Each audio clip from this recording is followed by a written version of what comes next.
Our protagonist and his sister possessed an ability that everyone dreams of: immortality. But little did they know, it wasn't a blessing, it was a curse.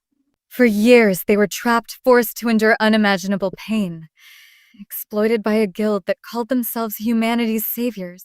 But in truth, they were nothing more than monsters, preying on the innocent. They killed our protagonist and his sister over and over again to gain experience, to level up. They saw them as nothing more than tools for their twisted game. Endless pain, endless suffering. But one day the siblings finally found the strength to escape, the fire of vengeance burning in their hearts. And now our protagonist will stop at nothing to expose the truth, to show the world what these imposters really are, to make them pay for the horrors they inflicted. It's time for the world to know the truth. It's time for justice. A dark fortress stood beneath a crimson sky, its spires piercing the swirling clouds. Dragons circled overhead, foreboding something ominous, signaling the presence of something sinister. Inside, a cloaked figure conjured a fiery orb, its scorching power filling the chamber while warriors lurked in the shadows, preparing for battle. Then, swordsman Seiya Ishiki stepped forward. The battle began. With a sharp breath, he lunged, cutting through the warriors. A whirlwind of blue energy erupted around him, his sword slashing through the ranks with unstoppable force as he made his way toward the demon lord. Just then, he turned around and shouted to his fellow warrior, Chikara Kengo, signaling him to attack. Chikara swiftly struck with a fiery wooden block toward the demon lord, but the demon effortlessly dodged the attack, mocking them before launching a fiery blast in retaliation. At that moment, Aya Sajiri, the guild mage, stepped in, saving the lives of her fellow warriors using an ice shield. The chilling barrier absorbed the scorching flames, just as support member Tora A barged in, exclaiming that even with the shield, both warriors had sustained injuries. Without hesitation, he handed them healing potions. Meanwhile, Haruto then pulled his final move, unleashing his sword's immense energy and striking the demon lord with a devastating attack. Just then, breaking news flashed across the city, announcing that the S-rank Hunter Guild, Byakuren, had finally defeated the Infernal Demon King. Crowds erupted into cheers.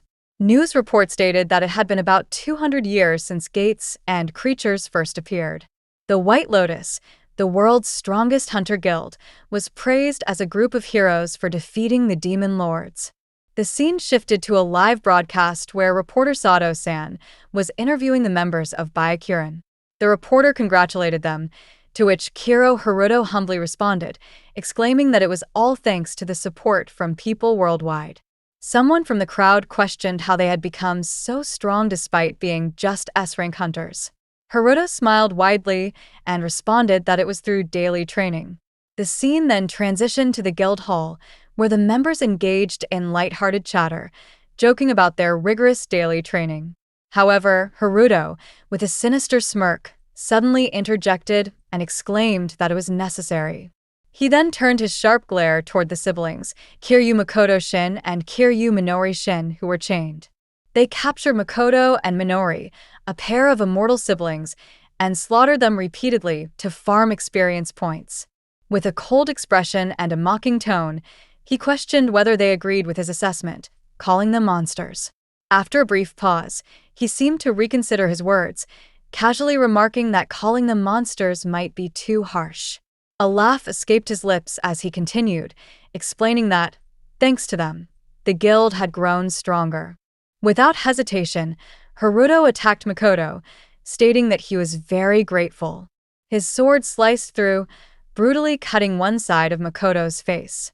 Haruto then declared that cutting plants, animals, or even people didn't yield experience. They must kill creatures to level up.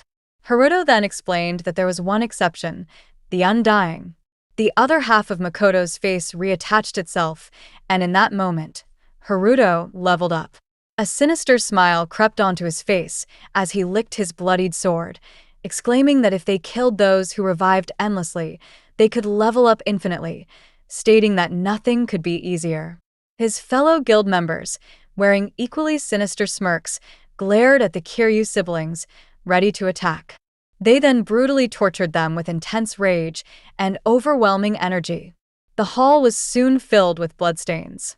After an intense session, Haruto smirked, remarking that it was another great training session today. Chikara responded that it was still not enough for him, stating that he needed to get stronger. Meanwhile, the others, exhausted, stated that they were done for the day. Meanwhile, Toru was busy on his laptop, a worried expression on his face. Ishiki noticed and inquired about the issue. Toru explained that he had been struggling to gather the poison data he desired. Ishiki encouraged him to relax, teasing that Toru was such a diligent individual and suggesting he have some fun with the ladies. Toru chuckled and assured Ishiki it was fine. With a wild look, he yanked Minori closer by her hair, declaring she was enough for him. He then proclaimed her his precious doll, casually adding he had already accomplished nearly everything. From the room's other side, Haruto, standing above, observed that the situation had become rather repetitive. He then glared down at Minori with fierce intensity. Haruto came from behind, stating that Toru was wrong. There was one more thing he hadn't done with her. He came closer and whispered in Toru's ear about pregnancy. Toru turned to him, utterly shocked and stunned to hear his words. Then, he laughed maliciously and acknowledged Haruto's genius. Haruto smirked. Toru then explained that all he ever thought about was killing. He had never considered creating a new life. Then, he joyfully shouted to Sajiri, instructing her to hypnotize his little doll. She awkwardly responded in agreement and began preparing to cast a spell on Minori. She cast a lust enchantment spell on her while the helpless Minori pleaded, asking her to stop. Ishiki stepped forward, stating his intention to join as well. Sajiri exclaimed awkwardly about how men were all idiots.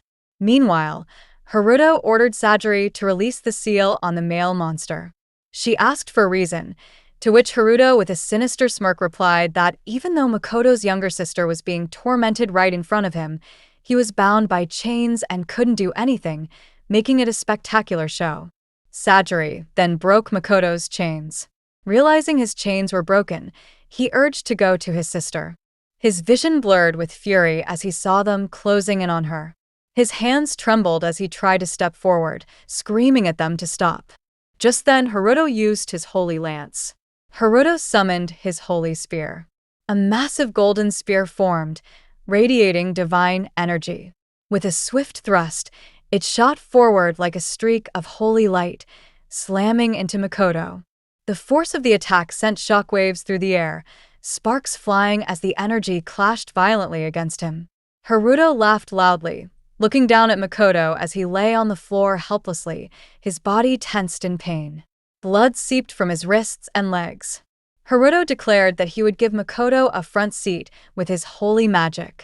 Unlike fire or blunt attacks, holy magic actually worked, and since Makoto's regeneration had stopped, it hurt more than usual. Makoto gritted his teeth, yearning in pain, and said he would curse Haruto. But before he could finish his words, Haruto brutally slammed his sword into Makoto's neck, ordering him to be quiet, stating that talking wasn't allowed. He mockingly told Makoto to curse the fact that he was born with that body. His red eyes glowed intensely, radiating an ominous aura. A single tear rolled down his cheek, contrasting with the thin streak of blood dripping from his eye. Haruto sighed, addressing Makoto as undying scum. While they both stood beside Minori's unconscious body, Haruto suggested they leave, mentioning their overseas media appearance that would keep them busy. Toru responded that before leaving, he needed to feed Chimera-chan. Haruto mocked him, calling him the only freak who liked that thing. Toru exclaimed in defense that she was cute. As they made their way out of the room, Toru asked about the monster seal. He then noted that Sajiri would get cranky if they woke her now. Haruto responded that it couldn't break through an iron door and ordered it to be locked. As they locked the room, Makoto writhed in pain and screamed that it hurt and that he couldn't see anything. Just then, Minori approached her brother and took out the sword from his neck. Makoto screamed in pain. Minori closed her eyes and held the sword in her hands as tears rolled down her cheeks. Makoto begged her to stop. Just then, Minori stabbed herself with the sword, screaming about how disgusting it was.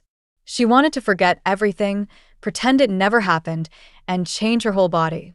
As she pulled the sword out and fell to the ground, blood covered her. She told her brother to end her life. Makoto then remembered Haruto's words from earlier and thought that the Holy Lance could release her. With it, he could free his sister from her suffering. Makoto then stood up and instructed Minori to cut off his arm. Minori stepped forward with a heavy heart and stabbed his arm, but upon hearing Makoto's screams, she exclaimed in fear that she couldn't cut it and apologized. Makoto explained that even with regeneration, the pain remained. An undying one who couldn't die, regenerate, or even lose consciousness was doomed to suffer pain for eternity. He urged her to do it one more time. Minori put her hand over her mouth as she cried, then finally cut off her brother's arm, apologizing as blood splattered all over the floor. They both fell to the ground. Makoto told Minori that she did great. All that was left now was to stab his heart, so he could regenerate. Minori then stabbed his heart, but was utterly in disbelief.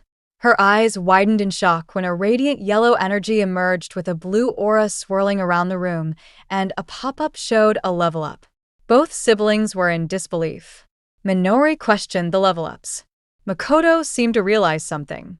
Minori suddenly came closer, asking if he knew what she was thinking. He panicked and refused. But it was revealed that Minori wanted her brother to kill her. After seeing her brother panic, she explained, while remembering the guild members' faces, that he wasn't going to kill her. He was going to kill them through her. Suddenly, Minori screamed in intense rage as a red aura swirled around her, signaling extreme anger. She shouted that they were going to get revenge. Meanwhile, Makoto was stunned to see her expression, silently watching. He then agreed. Desperate to survive and fueled by vengeance, the siblings made a brutal choice, killing each other again and again to level up and begin their revenge. Minori informed Makoto about Toru Abe, describing him as a handyman and baggage carrier for the S-rank guild, White Lotus. She further elaborated that his personality was cowardly and quiet. However, those who knew him all shared the same opinion. Recalling a past scene, she mentioned that Toru had once examined the insides of monsters and remarked that the guys seemed somewhat strange. The scene then shifted to 3 years ago, where Toru was seen excitedly examining the ogre's insides, cutting and connecting various organs with meticulous precision. Just then, Haruto arrived, observing Toru's diligence. He then asked Toru if he would like to dissect something even better. Curious, Toru questioned him about what could be better before following him as he left. Later, it was revealed that the innermost room of the guild, usually off-limits, Toru then followed Haruto. The scene then transitioned to a meeting room where all the guild members were gathered. Haruto Kiri addressed them, inquiring whether they all desired glory. The members, puzzled, asked what he meant. Haruto confidently responded that from that moment on, he would show them something meant only for them. The members exchanged uncertain glances, not entirely grasping his words. He continued, explaining that their future would be filled with a glory no human had ever attained, but at the cost of being trapped in darkness from which they could never escape. He then turned slightly, looking at them, and questioned whether they would still come with him. Chikara, along with the other members, responded enthusiastically, declaring that whether it was glory or the abyss, the direction they were heading remained the same. Haruto, pleased, thanked everyone and assured them that he would guide them. He then leaned down and opened a door on the floor, revealing a staircase, explaining that it led to a future filled with glory and expansion. The members, intrigued, descended, murmuring amongst themselves about the hidden room. One noted that he never knew such a secret room existed, while another added that the guild had used it in the past to imprison enemy forces who opposed them. One member hesitantly questioned the notion of imprisonment, to which another replied that even a glorious guild had its dark side. Haruto led them deeper into the room, stopping in front of a locked door that required his fingerprint to access. The members, growing more curious, questioned what exactly he planned to show them. As the door swung open, Haruto introduced the immortal siblings Kiryu Makoto and Kiryu Minori, whom he had captured and imprisoned in this hidden room. The members, upon seeing them, were shocked and enraged. Haruto, however, urged them to remain calm, explaining that although the siblings appeared human, their bloodline was entirely different. He further revealed that they belonged to the Undying Tribe, a race believed to be extinct. With a smug expression, Haruto stepped closer and suddenly slashed one side of Makoto with his sword. The members, intrigued, began questioning the siblings' regeneration and immortality. One member asked whether the Undying Tribe still existed, while another noted that it was certainly surprising. However, one skeptical voice questioned the relevance of it to their glory. Haruto then revealed the level measurement device used when joining the guild, explaining that it assigned ranks based on physical strength and total magic power, which determined their combat abilities. He clarified that the White Lotus Guild required a minimum level of 20, and an A rank was mandatory for entry. The panel then displayed Haruto Kira's level 50. The members were utterly stunned. Normally, leveling up required defeating monsters, which came with great risks, as careless mistakes could lead to death. With an eerie smile, Haruto then stabbed Minori and revealed to the members that by using the siblings, they could easily level up. A notification instantly appeared, signaling a level up. Toru, who had been silent until then, suddenly bowed down. His expression shifted drastically, his face contorting with wild excitement. With a crazed look, he turned to Haruto and declared his approval, exclaiming that it was perfect. Without hesitation, he grabbed Minori, choking her as she lay on the floor. His voice trembled with excitement as he admitted his curiosity about the structure of the human body and its breaking points. Then, with maniacal glee, he brutally began stabbing Minori, maliciously asking how it felt to have her organs ripped apart with a knife. Repeating the gruesome process with both hands, his eyes glowed with obsession, as if mesmerized. A notification popped up again, indicating another level up. Toru burst into laughter, his entire body drenched in blood, reveling in his newfound power. He then removed the cloth from Minori's eyes and, with a twisted smile, told her she was beautiful. His voice dripped with malice as he demanded to know more about her.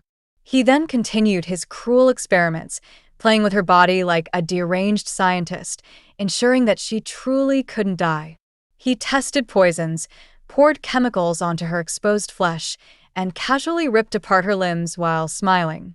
Like a true monster, he wondered aloud about the effects of cutting her brain and how long she could survive if her organs were fed to insects. Meanwhile, the guild members, watching the horrifying scene unfold, initially reacted with shock, but their expressions gradually changed. Ishiki, observing them closely, remarked that the siblings were like monsters who couldn't die. Their faces slowly twisted with sinister smiles, their eyes gleaming with eerie excitement. Then, as if consumed by a shared madness, the members began tormenting the siblings, brutally attacking them and conducting their own twisted experiments. Haruto, watching the spectacle unfold, grinned wickedly, remarking on how easy they were to handle and how helpful this situation was. Now, back in the present at the airport, the guild members were preparing for their overseas media appearance. As they walked, Chikara commented on his surprise about hopping around for the interview. Sajiri, smirking, remarked that those with too much stamina got tired in suits. Annoyed, he told her to shut up. Ishiki glanced back and asked about Toru's whereabouts. Haruto nonchalantly responded that Toru was probably with the dolls, seemingly enjoying his new experiments. Ishiki noted how energetic Toru was. Meanwhile, back at the guild, Toru arrived at the hidden room, giggling and laughing as he greeted Minori. Apologizing for making her lonely, he stepped inside, only to be utterly shocked to see Makoto there. Confused, he questioned what Makoto was doing there. As he watched in horror, he realized that Makoto was killing Minori. Panicked, he screamed for him to stop, warning that the crystallization of their work would be lost. However, his voice faltered when he saw them. When the siblings turned to him with a red aura swirling around them, they appeared so giant that he was speechless. He wondered what had happened because they had both been so skinny the night before. It was then revealed that normally, when someone defeated a creature of equal or lower level than themselves, the experience gained was minimal. However, if they defeated a creature of a higher level, the experience gained increased dramatically. The siblings had been systematically killing captives, raising their levels, and even fighting each other to accelerate their growth. Their levels had skyrocketed, resulting in extreme transformations. Toru fell to the ground, overwhelmed by the shocking revelation. As the siblings approached him with overwhelming power, he panicked, realizing he needed to act fast. Trying to save himself, he stumbled backward and crashed into a pole. Laughing nervously, he warned them not to think they could escape so easily, declaring the hideout as his domain. With trembling hands, he pressed a hidden danger button next to him. The siblings, confused, watched as his monstrous creation, Chimera-chan, emerged. Its blue aura pulsed menacingly, and its radiant red eyes locked onto them. Grinning wildly, Toru sneered, vowing to kill them again so they would never think of escaping. Then, the siblings with intense power stood firmly as Makoto told Minori to let's begin their revenge. Toru pushed his beast toward the siblings as the monstrous chimera stood before them, flames raging around its massive form. Its glowing red eyes burned with fury, and a snake-like head hissed from its shoulder. Makoto muttered in shock, realizing that it was a chimera-fused beast. The air grew heavy as the beast roared, fire surging higher, signaling an imminent battle. Minori, terrified, hid behind a wall. Makoto reassured her and told her to leave this to him. Toru mocked Makoto, questioning if he understood the situation he was in, adding that he could never win no matter what it was 2 against 1. Meanwhile, Makoto stood casually in front of the beast, calmly asking it to settle down. However, the beast raged with intense, fiery energy.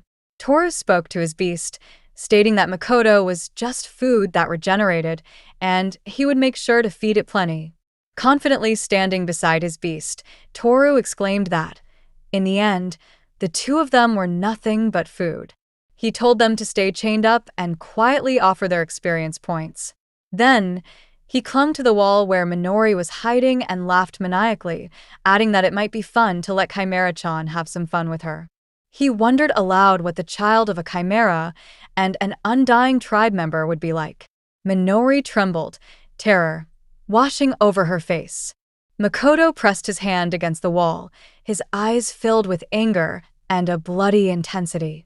He declared that he would kill Toru. Toru shouted and mocked him, telling him to try, saying he was nothing more than a worthless prey. As the beast roared angrily, it charged toward Makoto with immense speed and power, its paws damaging the floor and smashing into the wall. Makoto was shocked by the unexpected speed and strength, gritting his teeth in frustration. Just then, he sensed something and looked to the side. It was Toru's hand, swirling with a blue aura, holding a knife as he attacked. Makoto dodged the attack, surprised to see that Toru was using some magic skill to separate his hand from his body. It was revealed that when leveling up, individuals could sometimes gain special skills. The content varied depending on profession, experience, race, and other factors. Toru Abe's profession was known as an errand boy, allowing him to do various jobs. Because of this, he was given that name. He had mastered multiple skills: pharmacist, beast tamer, and assassin.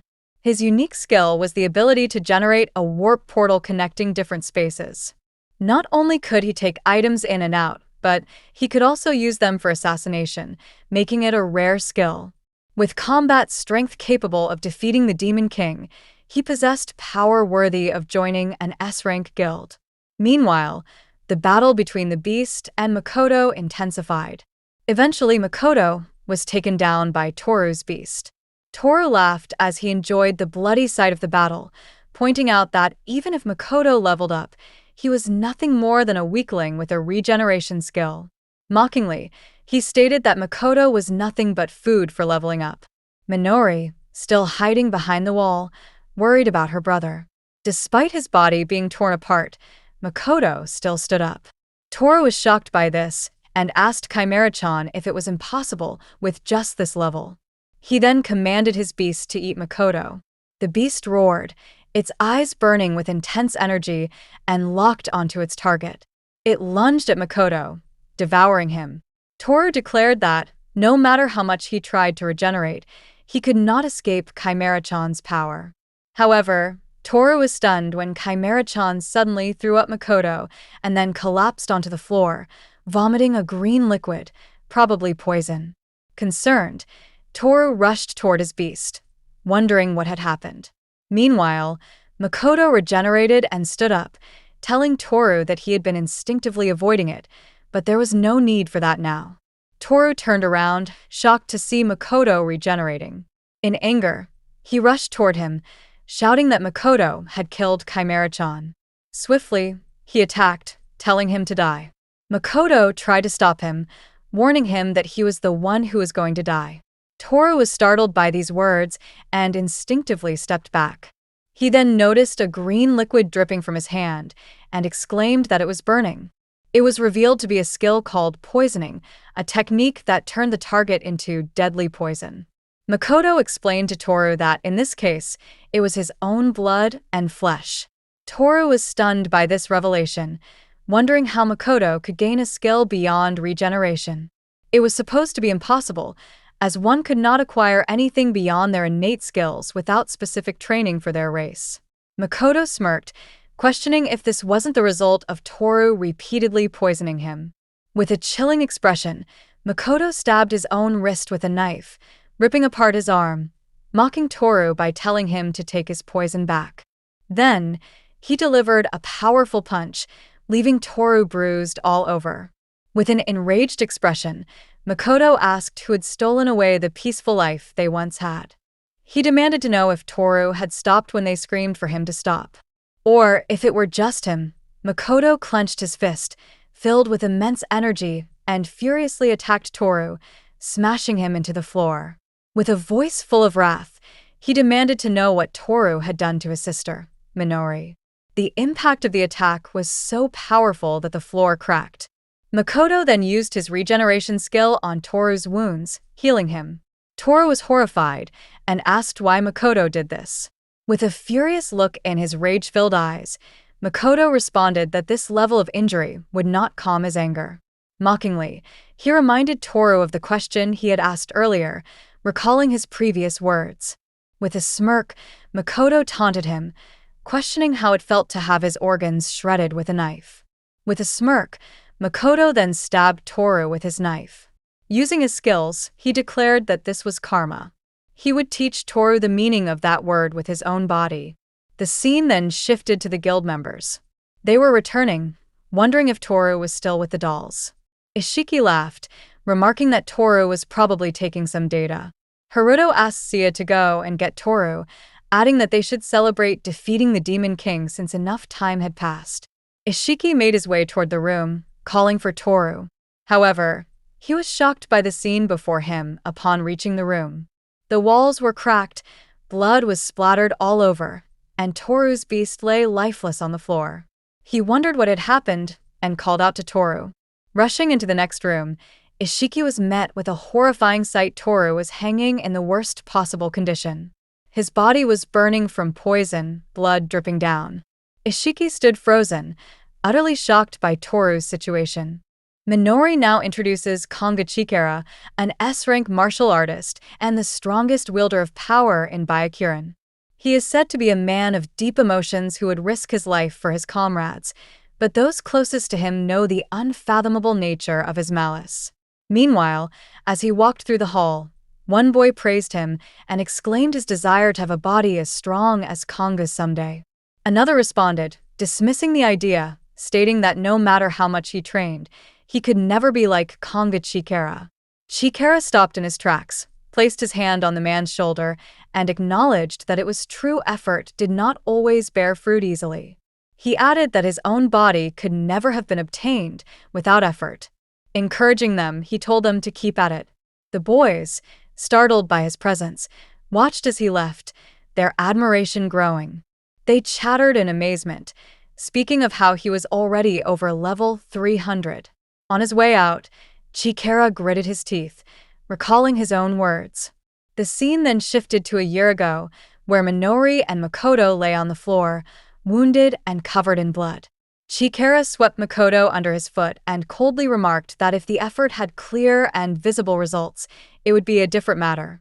Without hesitation, he kicked Makoto and brutally smashed him under his foot, declaring that there was no better training method than this. The panel displayed a notification of a level up.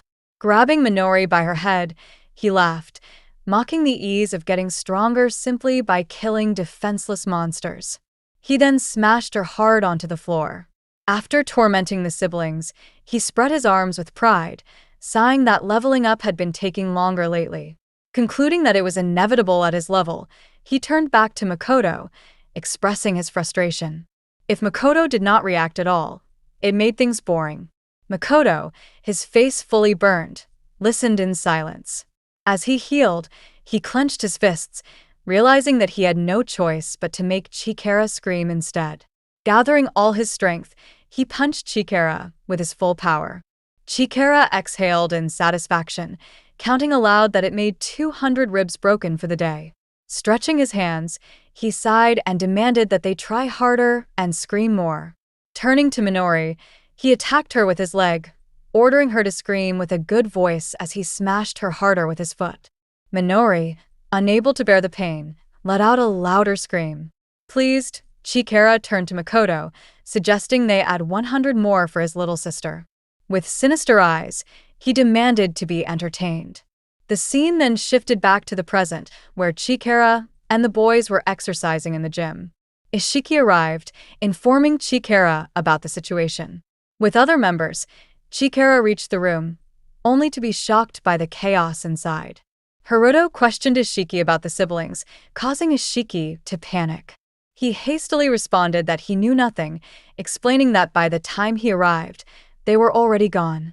He then warned Haruto that if the world found out about them, it would be disastrous. Meanwhile, Chikara, in a panic, began shouting at Toru, begging him to stay with him.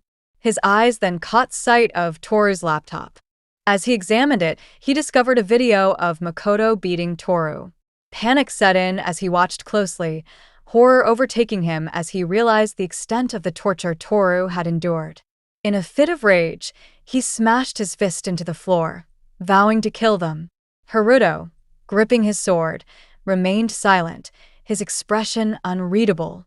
The members, confused and panicked by his behavior, watched as he suddenly slammed Toru's head with his sword. Chikara, unable to bear it, visibly furious, grabbed Haruto by his collar and demanded an explanation, insisting that Toru would not make it anymore. Haruto, however, remained firm, arguing that even if they kept Toru alive, it would only prolong his suffering. Ishiki stepped in, attempting to make Chikara understand that Haruto was right. In Toru's current state, he wouldn't have lasted long. Sajiri also tried to calm Chikara, who was visibly frustrated, explaining that Toru had been so brutally tortured that even magic wouldn't have healed him. Despite their reasoning, Chikara couldn't process the shock. Falling to his knees, tears rolled down his cheeks as he smashed the floor, crying out in agony and swearing vengeance. Haruto remained silent throughout the ordeal. Ishiki, noticing his strange behavior, called out to him. However, Haruto seemed visibly shaken.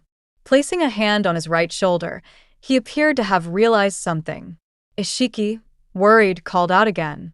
Haruto, this time, responded with a smile, asking what was wrong. Ishiki, taken aback, quickly responded that it was nothing. Sajiri then addressed the members, stating that they needed to inform everyone of Toru's passing away, that the hero who had saved the world was gone. Haruto agreed. When the members asked if they should hold a funeral first, Haruto refused, seeming to plot something. He then ordered them to prepare a live broadcast. Meanwhile, the siblings were running through the forest. Minori stumbled, getting stuck and falling. Makoto screamed, frantically looking for her. Minori, weak, admitted that her legs couldn't move. Makoto reassured her, telling her that she didn't have to force herself to stand and should rest for a while. They took shelter under a tree. Makoto, exhaling, expressed his relief that they had escaped. Minori agreed, marveling at the fact that they had truly escaped from that hell. Makoto, determined, assured her that he would protect her this time. Minori yawned, exhaustion overtaking her as she drifted into sleep. Makoto, however, remained alert. He knew that those men could come after them at any time, so he needed to stay on guard. Despite his efforts, sleep crept up on him as well. Just then, the sound of footsteps reached his ears.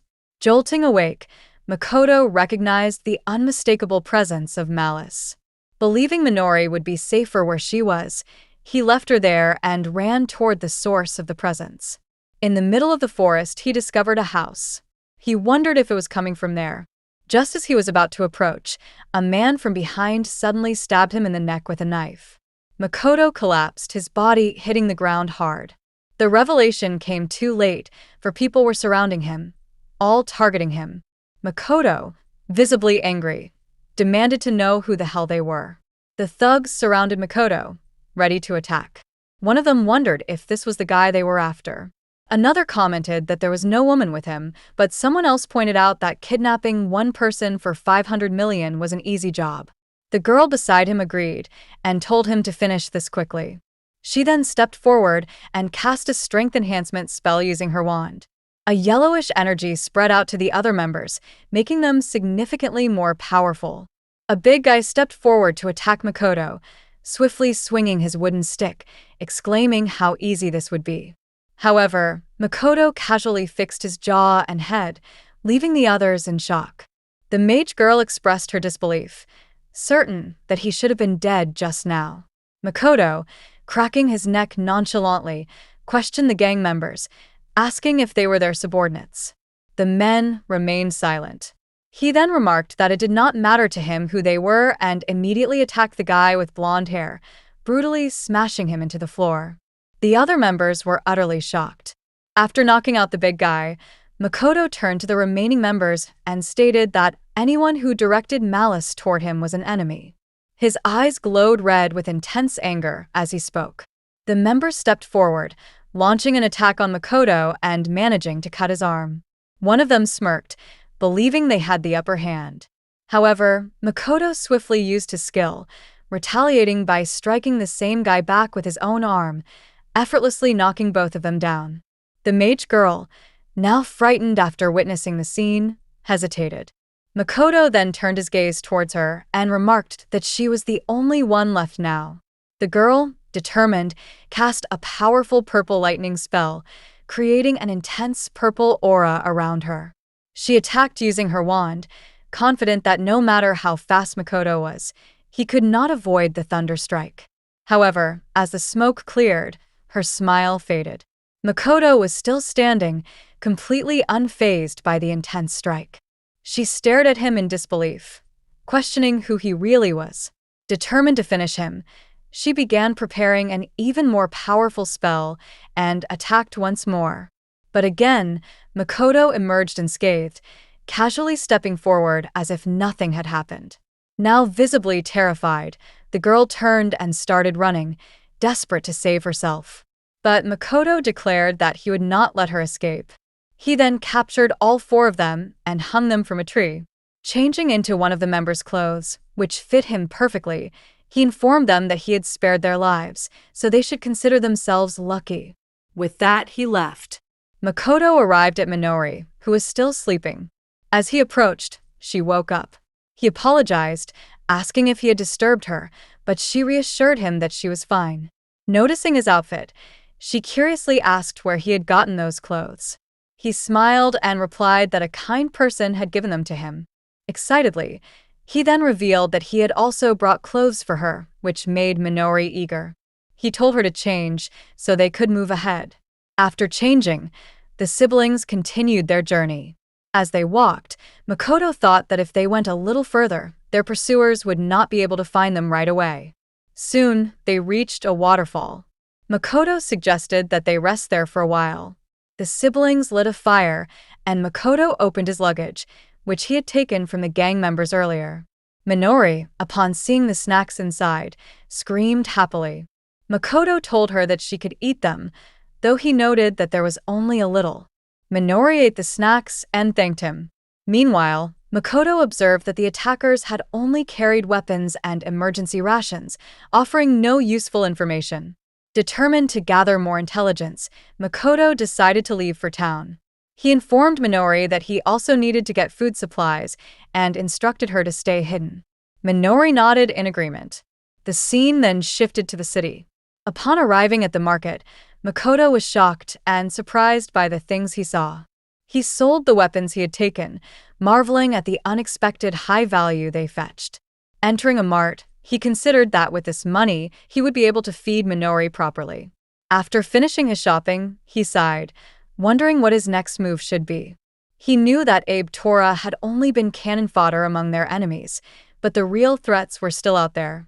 He needed to uncover their weaknesses to bring them down. Just then, something on a public broadcast caught his eye, leaving him utterly shocked. A news report was airing about the deceased S-rank hunter, Byakuren member Abe Tora.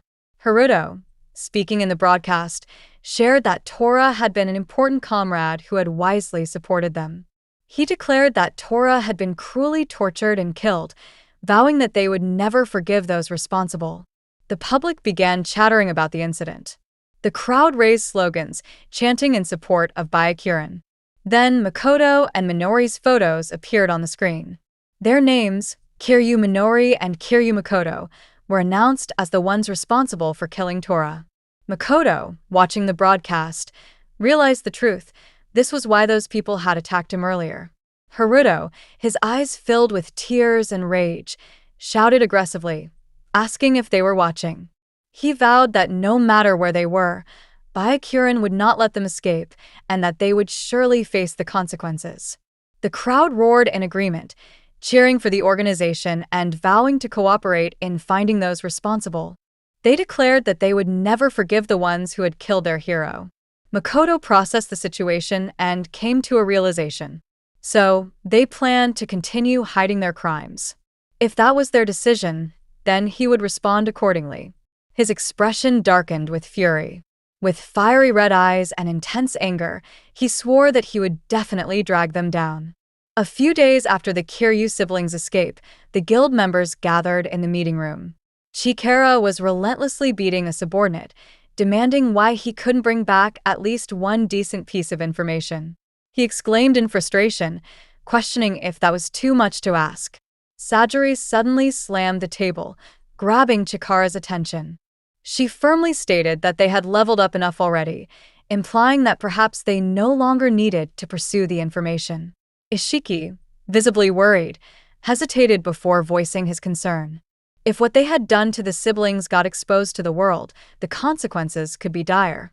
Haruto, noticing Ishiki's distress, tapped him on the shoulder and reassured him not to worry. This small gesture lifted Ishiki's mood, and he managed a faint smile. Haruto then explained that, to prevent exposure, they had ensured that the world perceived the Kiryu siblings as heinous criminals. Just then, the screen displayed breaking news. S-Class Guild Byakuren member Abe Tora had been killed. The screen showed the photos of the Kiryu siblings, labeling them as murderers, and declared a bounty of 500 million yen for their capture. Haruto pointed out that no one would believe the words of criminals. Chikara got furious, turned to Haruto, and shouted, demanding if he was suggesting that they should simply let the siblings go after what they had done to Tora. Haruto calmly responded that it was not what he meant. However, Chikara clenched his fists in rage, his voice rising as he declared that the siblings had tortured Tora, their comrade, and that he would never forgive those responsible. Tears streamed down his face, his eyes burning with wrath. Grinding his teeth, he vowed to capture the culprits and make them suffer more than anything they had ever experienced before. Sajiri nodded in understanding, acknowledging Chikara's pain. She added that Tora had been the weakest among them, which was why he had been targeted. However, Chikara's fury only intensified at her words. In a flash, he launched a devastating punch at her, warning her not to speak ill of Tora. Sajiri, unfazed, swiftly used her powers to restrain Chikara in chains. She told him to calm down, exclaiming that she didn't believe the siblings posed any real threat to them. Still seething, Chikara retorted that it wasn't about them being a threat. Haruto, smiling, stepped in, trying to diffuse the tension. He reminded them of the blood-written message Makoto had left on the wall, stating that he would definitely take his revenge. That meant the siblings were still targeting them. Haruto reassured the guild members that there was no need to panic, as the siblings would undoubtedly appear before them. Besides, the whole world was now on their side. As the news spread across the city, the public became aware of the Kiryu siblings' names and faces, and with the bounty set, information about their whereabouts would surface the moment they were spotted. Chikara, though still frustrated, begrudgingly acknowledged that Haruto had a point. However, before he could voice his thoughts, Haruto cut in, stating that panicking wouldn't help.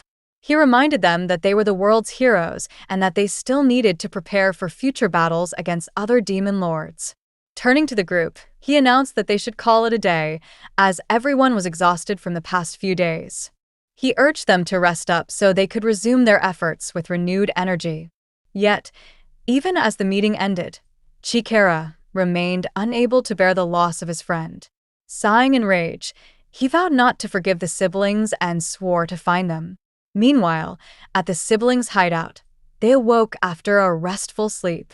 Minori laughed, remarking that illusion magic was truly amazing. She had slept peacefully without any nightmares.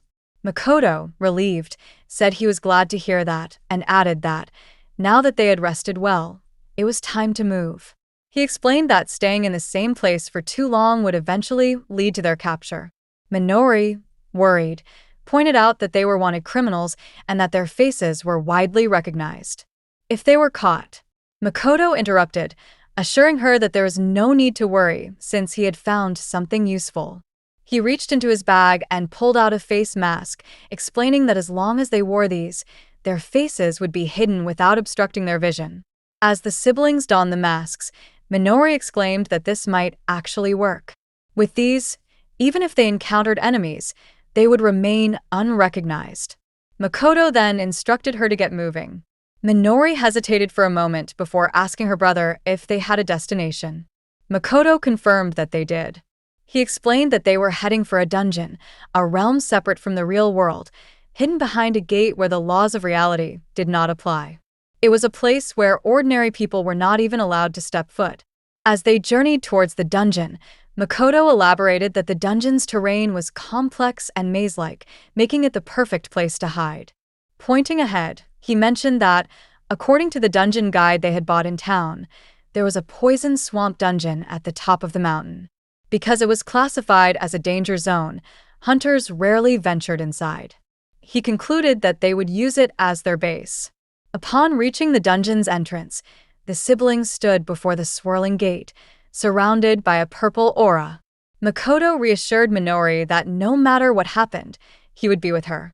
Nodding in agreement, Minori took his hand. Together, they leaped into the other realm. Arriving inside, Makoto observed their surroundings and noted that everywhere they looked, there was nothing but poison. He added that if it weren't for them, no one else would be able to enter. Pushing Minori back slightly, he reminded her that just because there weren't many hunters coming in, they couldn't afford to let their guard down. If someone possessed poison immunity magic, they could easily catch up to them. As he stepped forward, Makoto unknowingly triggered a trap. The moment he stepped on a vine, a flower opened and shot something at him. Makoto quickly informed Minori that stepping on the vines would cause them to shoot seeds, proving that additional dangers were lurking within. Minori, visibly scared, admitted that they truly couldn't afford to let their guard down. She then pointed at something in the distance, asking Makoto what it was. The sight before them revealed two giant beasts looking in their direction. Makoto instructed Minori to leave them to him and reassured her not to worry. As she hid behind her brother, the black beast roared and lunged at Makoto. He swiftly countered, using his skills, launching an attack that proved effective. However, just then, the white beast struck him. Minori gasped in shock, terror evident in her eyes. But Makoto quickly regenerated from the attack, his mind racing. He acknowledged that this dungeon monster's speed and power were on another level, even surpassing Abe and Chimera. Clenching his teeth, He realized that the beast was far stronger than he had expected. Minori, unable to bear watching, attempted to help. She hurriedly prepared a magical circle and cast a spell, sending yellow energy swirling around Makoto. He was surprised, wondering if this was enhancement magic. As the energy surged through him, he suddenly felt his fallen arm moving again. Testing his newfound power, he commanded his arm to move, and it obeyed. Realizing that Minori's enhancement magic had triggered something within him, he launched an attack on the beast with intense red energy swirling around his fists. The attack successfully knocks the beast down. Minori rushed to his side, asking if he was okay. Sighing, Makoto responded that he was just a little tired. Glancing at his severed arm on the ground, he pieced together what had happened.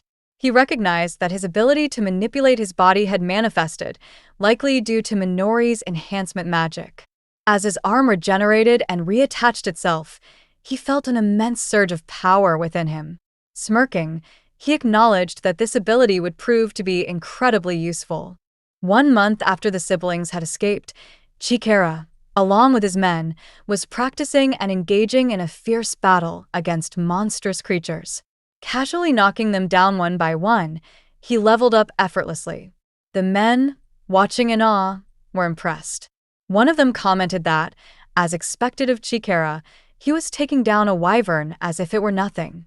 Brutally and effortlessly, Chikara slaughtered the monsters, leaving his subordinates astounded.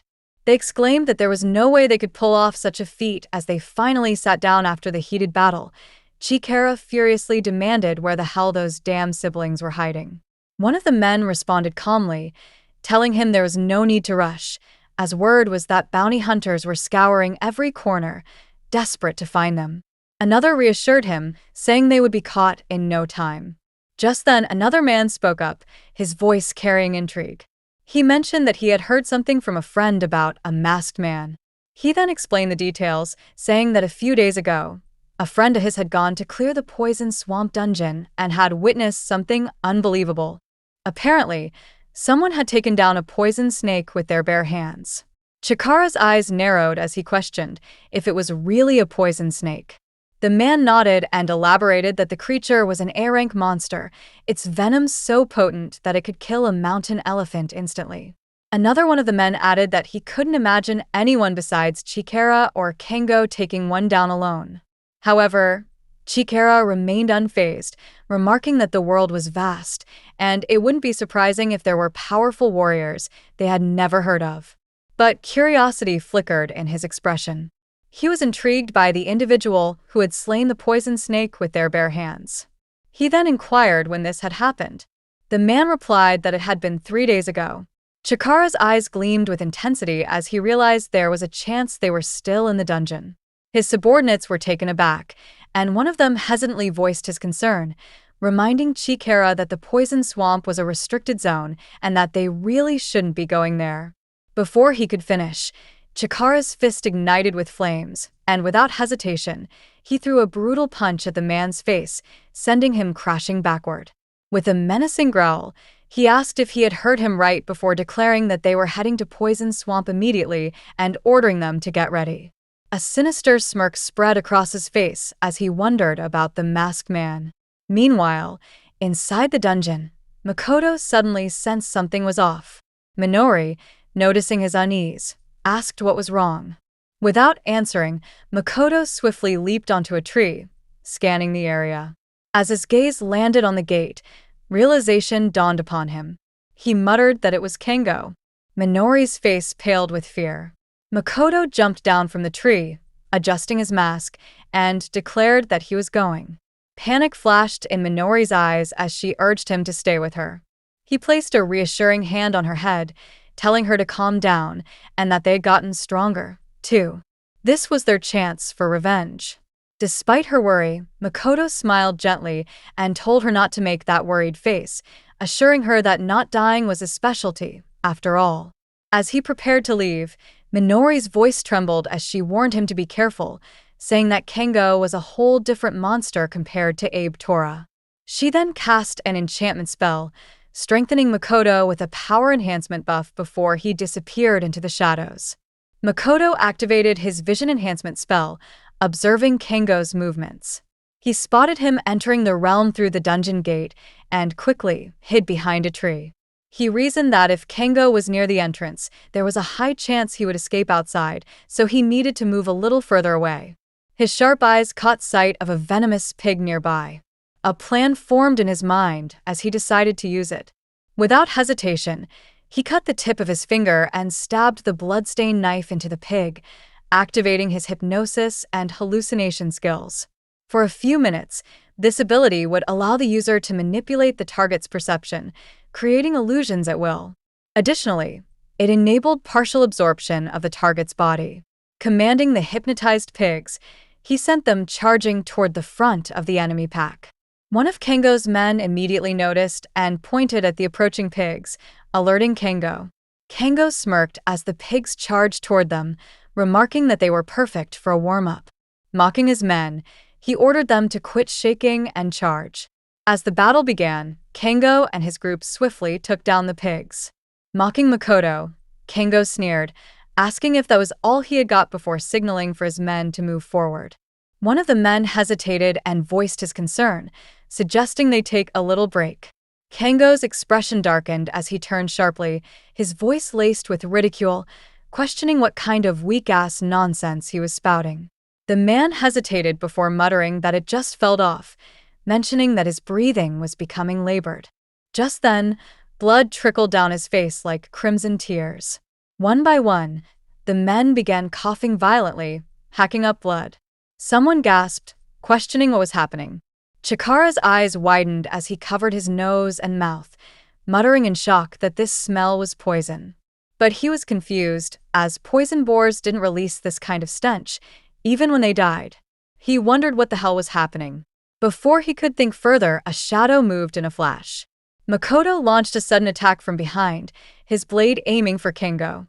Kengo instantly recognized him and stated that he was the masked man from the rumors. Makoto's knife struck Kengo's hand, but before it could pierce deeper, Kengo Chikara caught the blade in midair, stopping the attack. Makoto swiftly stepped back, watching as Kengo calmly pulled the knife from his own hand. Observing Makoto's movements and endurance, Kengo's lips curled into a smirk. Just as the rumors said, he was pretty damn strong. A twisted, sinister grin stretched across his face as he pointed at Makoto, declaring that he liked him.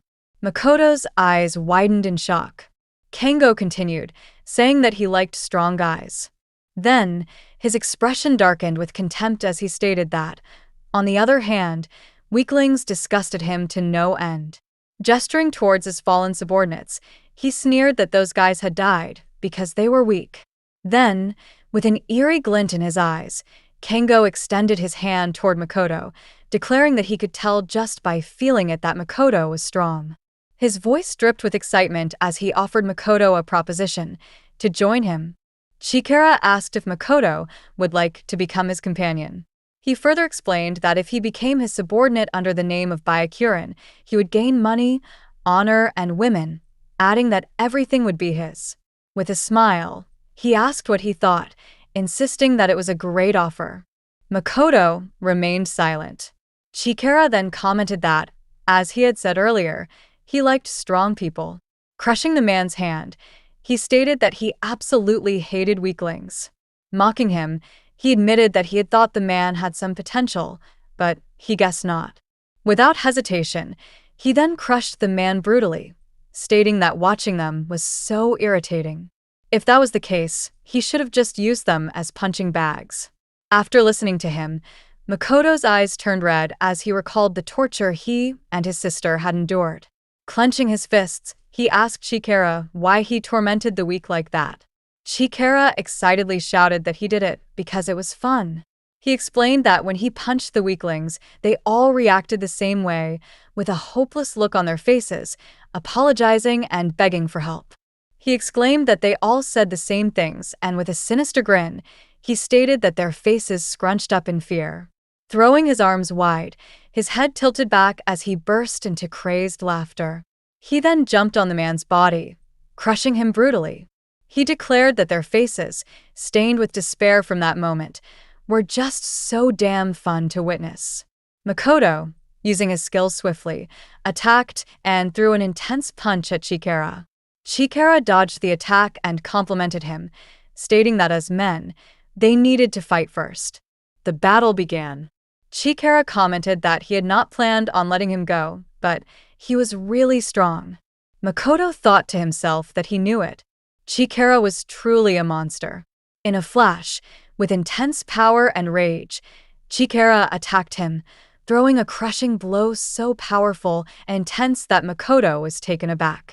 He wondered if this was the heaviest attack he had ever taken and questioned whether Chikara had not shown his true strength against them before. Chikara exclaimed that Makoto had been able to withstand that strike.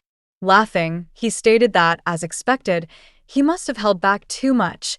He had only used 30% of his power. Makoto realized, after that attack, that it had not been Chikara's full power.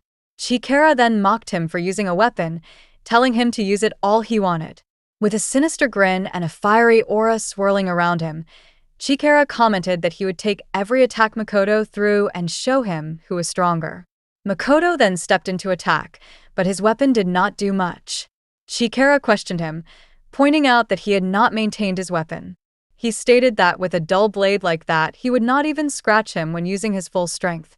Chikara came at him again, his fiery aura intensifying with immense power. He told Makoto that, by now, he should understand the difference in power, and added that he could not defeat him, not like this. Makoto, furious, demanded that he shut up and attacked. Meanwhile, Chikara, using only one hand, easily dodged his attack. He told him that he was not the first one to be this defiant after seeing his strength. Taking a step back, he then punched Makoto with full energy. Laughing like a crazed psychopath, he exclaimed that he liked him more and more before brutally attacking him, knocking him out. He admitted that he had gotten too excited and pushed him down, stating that what was done, though he had high expectations. Just then, Chikara turned back and noticed a knife stabbed into his shoulder. He pulled out the blade and threw it aside, realizing that this was bad. It was poisoned. As he saw Makoto behind him, he questioned in disbelief how it was possible. After having his organs destroyed like that, and yet his skin was not even rotting after soaking in the poison swamp? He was surprised and muttered that Makoto was so inhuman. Wondering if it could be, he suddenly realized something. Chikara prepared to attack, a yellow energy surrounding him. He tried to strike Makoto, and an intense battle began. As Chikara attempted to remove Makoto's mask, he used his full energy and immense power, slamming the ground with such force that everything shattered. After the massive explosion, Makoto's mask fell off. Chikara laughed maniacally, his eyes dark with a deadly look, and with a sinister grin, he exclaimed that it was Makoto after all. Finally, he had found him. He realized that it had been Makoto all along. Crossing his arms, he declared that he could not believe the man in the mask had been him all along. He then exclaimed that the reason Makoto had withstood his attacks was not due to his durability, but because of his regeneration. With intense anger, he pointed a finger at him, stating that he had been chasing him all this time. He was the one who had killed Abe Tora. Chikara had been dreaming of taking revenge on him. Clenching his fists in rage, he declared that there was no talk of making Makoto his ally. With a deadly and aggressive look, he stated that he would kill him. Makoto responded, questioning him. Kill him? Was that all he was satisfied with? His eyes glowed with fiery energy as sparks crackled around him. With a serious attitude, he pointed at Chikara, declaring that he would not just kill him. The battle began with Chikara launching an intense attack against Makoto, his energy surging with overwhelming power. Using his abilities, he hurled sharp stones that cut deep into Makoto's arms. In a flash, he leaped forward once again, determined to strike, declaring that Makoto was not going to escape. With all his might, Chikara slammed him forcefully into the ground, causing a massive explosion upon impact. However, in retaliation, Makoto swiftly counterattacked, unleashing his full power. He threw a ferocious punch, but Chikara remained unmoved, standing still as a sinister laugh escaped his lips. Mocking Makoto, He questioned if that was all he had. Without hesitation, he retaliated with an immensely powerful punch, brutally hitting Makoto and demonstrating what a true strike looked like. As the blow landed with devastating force, he paused and took note of Makoto's trembling form. A crazed laugh erupted from him as realization dawned upon him. Observing Makoto's state, Chikara coldly remarked that fear, once engraved into the body, did not vanish so easily. Makoto lay on the ground, wounded and struggling to rise. Blood dripped from his side. His expression was contorted in pain as he desperately tried to lift himself. In the distance, Chikara watched him with a smug stance, his satisfaction evident. His face, when shown up close, displayed a menacingly wide grin, while Makoto's reflected terror, his eyes wide with fear, sweat trickling down his face. Chikara loomed over him, questioning if he still remembered the fear of being tortured by him. As he stepped forward, closing in, Makoto continued to struggle to rise. Just then, behind Chikara, Makoto's arms swirled with a red aura. With a commanding voice, Makoto ordered an attack. His arm lunged toward Chikara from behind, but the latter easily dodged it. Shouting, he accused Makoto of attempting to trick him, his voice filled with mockery. Seeing Makoto's terrified reaction, Chikara sneered and stepped closer, questioning whether Makoto had truly believed he could take him down with such an attack. Without hesitation, he delivered a powerful kick that sent Makoto crashing to the ground. Gazing down at his battered opponent, Chikara inquired how Makoto had managed to become so strong in such a short time. Without waiting for an answer, he slammed his foot onto Makoto's body, eliciting a scream of agony. Clenching his fist, he mused aloud that he would simply keep hitting him until he answered. Then, as if piecing something together, he remarked that Makoto's presence there could only mean that his sister was nearby. Makoto's eyes widened in shock and fear as the memories of the torment Chikara had inflicted upon them resurfaced. His jaw tightened, his teeth gritted, and an aggressive glare took over his face, pain and determination flickering in his eyes. Chikara removed his foot from Makoto, remarking that he needed to bind him before he regenerated. However, before he could act, he glanced down, only to find Makoto gone. Shock registered on Chikara's face, but before he could react, Makoto appeared behind him, his body pulsating with a deadly aura as he regenerated. Chikara, stunned, realized that Makoto's regeneration was far quicker than the last time he had captured him. In a flash, Makoto launched an attack, but Chikara, relying on his immense power, swiftly dodged it. Smirking, he remarked that Makoto had indeed become faster. However, in the face of overwhelming strength, he declared, Makoto remained powerless. Chikara followed his words with a brutal punch, slamming Makoto with such force that he questioned whether his regeneration could even keep up. With a merciless grin, he began ripping Makoto's body apart, cutting both his arms. Pointing at him, he mocked his futile strategy, stating that all he did was regenerate and defend without any real thought. He hadn't realized Makoto was this incompetent. However, to Chikara's surprise, Makoto smirked. Narrowing his eyes, Chikara demanded to know the reason behind that grin. Makoto responded that he had been thinking something similar, mocking Chikara by calling him a brainless idiot. Chikara, taken aback by his words, watched in disbelief as Makoto's body regenerated at an accelerated rate. His severed limbs twitched on the ground before surging back toward his body, a red and black energy swirling around him. With a commanding voice, Makoto shouted for his detached parts to move. Chikara scoffed, dismissing the attack as meaningless. He mocked Makoto, questioning whether he truly believed such an assault could affect him. Yet as he fought back, something felt off. His confidence wavered as he struggled against Makoto's renewed onslaught. Confusion flickered in his eyes. Makoto's voice rang out, cold and resolute. He stated that while he had indeed trembled like a frightened animal moments ago, that fear was now being drowned out by something far greater: hatred. As he stepped forward, his body pulsed with an ominous energy, its deadly force radiating from within him. With a vicious swing, he unleashed his power, severing Chikara's arm. Makoto, astonished by the extent of his newfound strength, turned to his ally, Nogu, and declared that they should have a contest of strength. Chikara, now furious, gritted his teeth aggressively, clenching his fists in a fit of rage before letting out a deafening scream. Makoto smirked and confidently declared that he would turn Chikara into nothing more than a punching bag. Enraged beyond reason, Chikara charged at him, roaring that he would reduce him to pieces so that he could never regenerate again. However, before he could strike, Makoto issued a commanding order. Gather. In an instant, all of his scattered body parts surged back, fusing together with a fiery burst of power. Fully restored, he launched an explosive attack at Chikara, landing a devastating blow. Asking him how's that, Makoto demanded, his voice filled with wrath. How does it feel to lose in strength? In pain? In hatred? His fiery gaze burned into Chikara as he clenched his fist.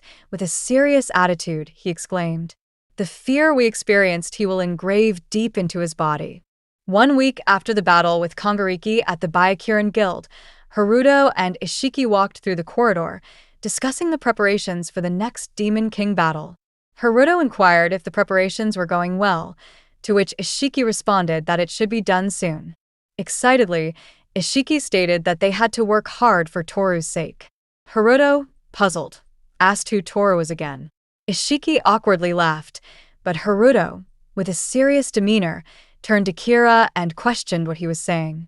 Muttering Toru's name, Haruto suddenly appeared to recall and then laughed casually, saying he was just kidding. Ishiki, visibly scared, hesitantly told Haruto not to joke like that, even as a joke. Haruto calmly apologized. Ishiki then mentioned that he hadn't seen Chikara around lately. Haruto responded that Chikara was probably out looking for those siblings. Haruto exclaimed that they had been a good punching bag after all, and Ishiki nodded in agreement. Turning back, Haruto assured Seiya not to worry, stating that Chikara would definitely bring the siblings back. Ishiki, with a sinister grin, exclaimed that those siblings had made him feel uneasy, and once they returned, he would train them to death. Just then, a staff member rushed in, addressing both of them. Curious, they asked what was wrong and why he was so flustered. The staff member informed them that a package had just arrived but added that it wasn't just a package. Both of them were surprised. Ishiki rushed forward, pushing through the crowd, and asked Aya Sajiri what was wrong. Sajiri showed them the box that had arrived. As it was revealed, Ishiki was stunned to see the severed body parts inside. The members recognized the tattoo on the arm and realized it was Chikara's. Sajiri quickly used her magic skills to determine its authenticity. After casting a spell, she confirmed that it wasn't fake. This was indeed a real part of Chikara's body. In anger, Ishiki slammed the table hard, while Sajiri wondered how Chikara could have been defeated. She questioned who could have possibly done this. Haruto, analyzing the situation, stated that Chikara's limbs had been specifically cut off and sent to them, indicating that it must be the work of someone who held a grudge against them. He further explained that Chikara had been searching for those siblings, which led him to assume they were the ones responsible. Ishiki panicked and screamed, insisting that there was no way those two could have defeated Chikara. Haruto, however, remained skeptical. He admitted that he had had doubts ever since Toru was taken down. He explained that although Toru had been weaker in combat compared to them, he was still far stronger than the average hunter. Yet, Toru had been defeated. Now, Chikara, who was among the strongest in the world, had also been taken down. Haruto concluded that the siblings had grown stronger. Ishiki, still panicking, argued that there was no way the siblings could have become strong enough to kill Chikara in such a short time. Haruto interrupted and asked Seiya how they themselves had become so powerful. Ishiki responded that it was obvious. They had kept killing others repeatedly to level up. Suddenly, he paused and exclaimed in realization. When a high-level enemy was defeated, a significant amount of experience points was gained. Understanding this, He realized that the siblings must have killed each other repeatedly to rapidly level up until they had become strong enough to take revenge. The members were stunned at this revelation. Sajiri urged everyone to calm down. Ishiki, still overwhelmed, admitted that he felt bad about Chikara but insisted that they needed to think about their next move. Sajiri approached him and cast a spell to stabilize his mind, advising him to rest for now. He agreed and left to rest. Haruto then apologized and asked Sajiri to leave him alone for a bit. She agreed and left. Once alone, Haruto turned to the box that had arrived earlier. Examining Chikara's body parts, he held the severed arm and scoffed. He questioned whether they really thought they were intimidating them with this, calling it garbage. He then threw the box into the trash, exclaiming that if the siblings thought they could take revenge with just this, they were delusional. He admitted that the fact that they had managed to defeat Chikara was impressive, but called them foolish. With that, he crushed Chikara's severed eye under his foot. At that moment, Makoto, who was on the rooftop, felt the pain as his connection to Chikara's crushed body part was severed. Realizing what had happened, he decided he had gathered enough intel on their base but grew concerned about Minori. Deciding he should head back for now, he thought about how sending them that package was a good excuse to go shopping in town. Even though he had poison resistance, the food in the dungeon wasn't very nutritious. Additionally, he had gotten magic infused into his clothes with shape memory magic, ensuring that even if they got torn or dirty, they would fix themselves. He also picked up a stuffed animal and made sure to bring a souvenir for Minori, who was waiting alone. As he left, he noticed some hunters chasing a young woman wearing a cloak. He wondered why, since this area was under Byakuran's control. Initially, he thought it best not to get involved, but as the hunters got closer and the woman was nearly caught, Makoto decided he couldn't ignore bullies. He appeared behind them and attacked. The hunters, taken aback, demanded to know who he was. Ignoring them, Makoto turned to the woman and stated that there must be some reason she was being chased. He urged her to run away quickly. As he looked at the young woman, he was shocked. He wondered why she was there. Meanwhile, back at their base, Minori anxiously awaited Makoto's return, thinking he should be back soon. Just then, Makoto arrived, carrying the woman. Seeing her, Minori immediately asked what was wrong and who the woman was. Makoto asked her to calm down and told her to take a closer look at the woman's face. As Minori did, her eyes widened in shock as she exclaimed that this person was herself. Seiya Ishiki, the proud captain of the White Lotus Guild and an S-rank swordsman, was admired by many for his exceptional swordsmanship. Women adored him for his handsome looks, and he was known for being friendly and approachable to everyone. As the mood maker of White Lotus, he appeared charismatic and kind, but only the hero party knew the twisted, depraved desires lurking beneath his charming facade. At that moment, Seiya was enjoying himself with Minori. He maniacally licked his sword, expressing his pleasure and declaring that she truly was the best. Unlike other women, he remarked, no matter how much he broke her, she never died. With a brutal slash of his sword, he wounded Minori, making her scream in agony. Seiya, seemingly delighted by the scene, laughed and commented on how sweet her scream was, exclaiming that women were only worth anything when they were suffering. Meanwhile, Makoto, unable to bear watching his sisters suffering any longer, screamed at Ishiki, demanding to know why it was always Minori. In response, Ishiki slashed his sword against Makoto's mouth, silencing him. He sneered, stating that torturing men was no fun. Killing and violating women, he declared, were always the best. With that, Ishiki grabbed Minori and began choking her with great force, his teeth gritted as he demanded to hear her scream even louder. As Minori's cries echoed through the room, Ishiki finally decided to leave. As he stepped out, he noticed Tora and Haruto inside the corridor. That room was supposed to be off-limits to everyone except Haruto. Curiosity sparked within him as he secretly followed them. Just as he was about to observe further, Haruto called out to Seiya, making him panic as he realized he had been caught. Tilting his head back slightly, Haruto remarked that peeking was not appropriate.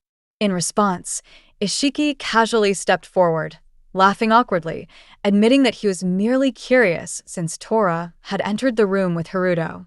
Haruto, unfazed, stated that he didn't mind, explaining that she was disposable anyway. He then asked Ishiki if he wanted to watch too. The three of them entered the room together, and Ishiki was taken aback by what he saw. Tora explained that Haruto had asked him to create an exact clone of Kiryu Minori. As Ishiki observed the green containers scattered around the room, Haruto elaborated further, explaining that if they could mass-produce a being with Minori's regenerative abilities, they would be able to farm experience points even more efficiently. Using White Lotus's resources and Tora's technology, they had successfully created the clones, but they did not function as expected. As Ishiki examined them closely, Haruto explained that the regeneration ability was incomplete. After being killed around 10 times, the clones would stop regenerating. Worse yet, killing them yielded no experience points. Tora added that, despite their attempts to improve the clones, the results had been unsatisfactory. Deciding it was pointless to continue, they had planned to discard them. Ishiki, intrigued, asked if they were going to throw them all away. Tora confirmed this, adding that there was still one final use for them. He elaborated that they would exploit the clones as much as they could before ultimately discarding them, admitting that he could never be satisfied with anything but the real thing. Ishiki, with an eerie grin, demanded that the clones be given to him. Tora agreed but warned that the clones were completely useless, lacking will, emotions, and existing only as defective dolls that blindly followed orders. Ishiki, with a sinister expression, remarked that such conditions were perfect. Tora, puzzled, asked if Ishiki was really getting excited over dolls. Ishiki smirked, staring at one of the containers with manic delight, and corrected him, stating that he didn't like dolls. He liked this one. He further elaborated, claiming that he wanted to cherish it, torture it, violate it, toy with it, and use it as a mere tool. Then, he hesitated before adding that he also wanted to kill it, let it live, and own its entire existence. Haruto, observing Ishiki's obsession, casually remarked that it was no longer mere fixation, it was dependence. He told Seiya that he truly was the absolute worst. Meanwhile, at their base, Makoto and Minori were taken aback upon seeing Minori's clone. Shocked, Makoto asked his sister if she was alright. Minori assured him that she was fine. However, Makoto expressed his concern, realizing that the clones had ended up in Ishiki's hands.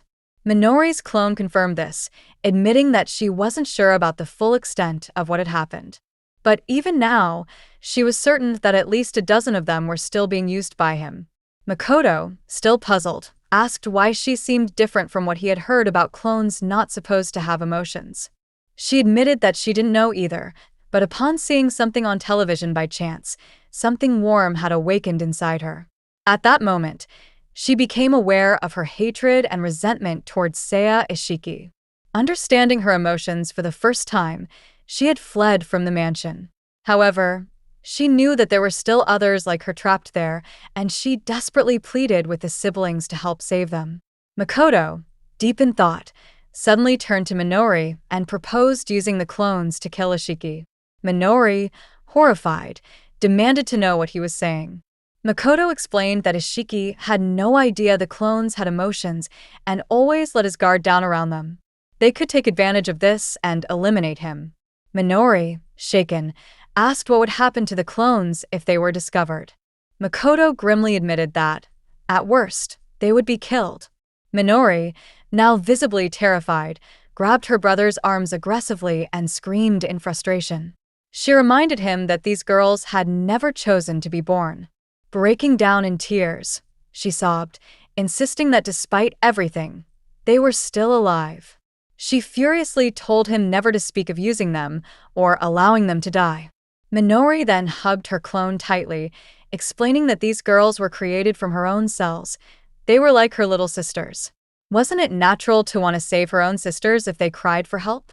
Makoto, still enraged, shouted back that if Minori's clones were inside the mansion, they could infiltrate it and finally take their revenge on Ishiki.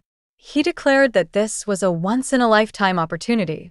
Minori, glaring at him, challenged his morality, asking if sacrificing others for their own goals made them any different from Ishiki and his men. Makoto, frustrated, tried to explain that he didn't mean it that way. However, Minori, determined, looked at her clone and vowed that they would save them all. The man who treated her sisters like trash, Ishiki-seiya, would pay for his sins. Rage filled her heart, and a deadly aura swirled around her as she screamed her intent to kill him with her own hands. Seeing the unwavering determination in Minori's eyes, Makoto finally relented, agreeing to save the clones. He then apologized to Minori for scaring her. Minori reassured him, stating that there was no need to worry they would rescue them. She promised. Overcome with emotion, her clone wiped away her tears and nodded in agreement. With their resolve strengthened, the siblings departed, prepared for their mission. Meanwhile, back at the mansion, Ishiki was consumed by rage. He violently beat several clones, demanding to know how one with no self-awareness had managed to escape. He screamed at them, demanding an answer, and furiously questioned why no one had stopped her. His voice echoed through the halls as he shouted, ordering them to retrieve the clone immediately. The clones responded nods in agreement. The trio arrived at the city, with clones chasing the young woman. Just then, she bumped into a block and fell down. The clones captured her and reported back to the mansion that they had found their target and were returning with her. To ensure she wouldn't resist, they made her faint using an electric shot. Makoto, alongside the clone, watched them. It was revealed that the one they captured was actually Minori. Makoto commented that it looked like they really did come after her when she ran. Minori's clone responded that it seemed so. Minori's clone then asked Makoto if the original would be all alright. He reassured her that Minori would be fine and wouldn't go down that easily. With that, the two of them went after the group. Upon arriving at the mansion, Makoto observed the grand structure and remarked that Ishiki's mansion was even bigger than he had imagined. Minori's clone informed him that their job had been to serve in that place back when they were at their base. Before this, Minori had been preparing her clone by marking a sign on her cheek similar to that of the other clones. Makoto arrived holding a bag. Curious, Minori asked him what it was. He replied that it was his ear. Startled, Minori grew scared, but he quickly explained that it was an application of his body manipulation skill. If she kept it with her, he could listen to what was happening inside. He then patted her head reassuringly, promising that if anything happened, he would rush in immediately. Minori nodded in agreement. After she left, Makoto called out to her, expressing that he was counting on her. Back at the mansion, the clones arrived with Minori and addressed Ishiki, informing him that they had captured number 10, who had escaped. Ishiki, unimpressed, scoffed at their report. He turned to Minori and shouted angrily, demanding to know why she had run away. Kneeling apologetically, Minori explained that she had noticed a suspicious figure outside and had gone to pursue them. She assured him that the intruder had been disposed of, so there was no issue. Ishiki, however, warned her sternly that if she acted on her own again, she would be dealt with. With that, he walked away. As he left, Haruto called for a remote meeting and coldly ordered that the matter be taken care of before he was done. Minori responded with a quiet acknowledgement. Makoto, listening in, furrowed his brows in concern, wondering what they meant by get rid of it. Meanwhile, Minori and her clone entered a room, only for Minori to be utterly horrified by the gruesome sight before her. The floor was littered with clone bodies, bloodstains splattered across every corner. Clones were methodically disposing of the corpses. She exclaimed that it was terrible, far too cruel to witness. Turning to the other clone, she urged that they needed to run while Ishiki's eyes weren't on them. However, the clone looked at her in confusion and questioned why they needed to escape. Minori was taken aback and shocked to hear such a response. The clone continued, asserting that serving their master was their duty. In disbelief, Minori called out to the rest of the clones in the room, pleading with them to realize what was being done to them. But the clones merely continued their work, responding nonchalantly that they were simply disposing of bodies. Minori pressed further, demanding to know why they didn't think this was wrong. She exclaimed that they could never be happy in a place like this. The clones, however, appeared unfazed. They questioned what happiness even was. Minori was left speechless as the clone coldly explained that they were the master slaves. There was no need for will or self-awareness. They existed to serve on command, to accept punishment on command, to offer their bodies on command, nothing more, nothing less. They were merely objects to be used by their master. Outside the mansion, Makoto, who had been listening to the conversation, clenched his fists in frustration. Furious, he slammed his hand against a tree, gritting his teeth in disbelief. Inside, Minori refused to accept the clone's mentality. She declared that it was completely messed up, but the clones simply disagreed. Unable to take it any longer, Minori screamed that it was absolutely wrong. Suddenly, she hugged the clone tightly, expressing that she knew her better than anyone. She gently asked if it had hurt, if it had been painful. The clone, surprised by the sudden warmth, attempted to push Minori away, telling her to let go. But Minori refused. Turning back to face the rest of the clones, she shouted that the claim of having no will was a lie, that the claim of having no self was a lie. She insisted that they simply didn't know how to express it, but that was okay. Grasping the clone's hand, she declared that they would definitely save her. The clone, however, hesitated, stating that Minori simply didn't understand. Just then, Ishiki stormed into the room, breaking the door down in a fit of rage. Demanding to know who had permitted them to speak, he glared at her furiously. The clones instantly bowed, but Minori remained upright, defiant. Furious at her disobedience, Ishiki punched her hard, his voice filled with rage as he called her a defective product that needed to be disposed of. As Minori reeled from the impact, painful memories of the torture Ishiki had inflicted on her flooded her mind. Gritting her teeth, she looked up at him with an aggressive expression. This only served to enrage Ishiki further. He demanded to know what that look on her face was. Drawing his sword, he prepared to strike her down. Just then, a clone from behind hesitated before calling out, asking Ishiki to wait. This act of defiance sent Ishiki into a blind rage. Without hesitation, he attacked the clone with an arrow, roaring that they dared to give him orders. His patience worn thin, he bellowed that he had had enough. If they continued acting on their own, they would all die. As he raised his weapon again, Minori rushed forward, blocking the attack. Ishiki's eyes widened in surprise. He muttered in astonishment that a clone had protected another clone. Licking the blood off his sword, he reveled in the taste and scent, observing Minori closely. Then, realization dawned upon him, and he burst into laughter. He taunted Minori, asking if she was, in fact, the original Kiryu Minori. Meanwhile, outside, Makoto, having heard everything, immediately rushed toward the mansion. He quickly informed Minori's clone that Ishiki had found out the truth. Without hesitation, he charged inside. As soon as he entered, alarms blared throughout the mansion, signaling an intruder's presence. Ishiki smirked, amused by the situation. He mused that Minori's big brother had come to rescue her. With a sinister grin, he dismissed the notion, stating that it didn't matter. There was no way Makoto would make it inside anyway. Minori, furious, demanded to know what he meant by that. Ishiki chuckled, explaining that the entire mansion was filled with combat-trained clones.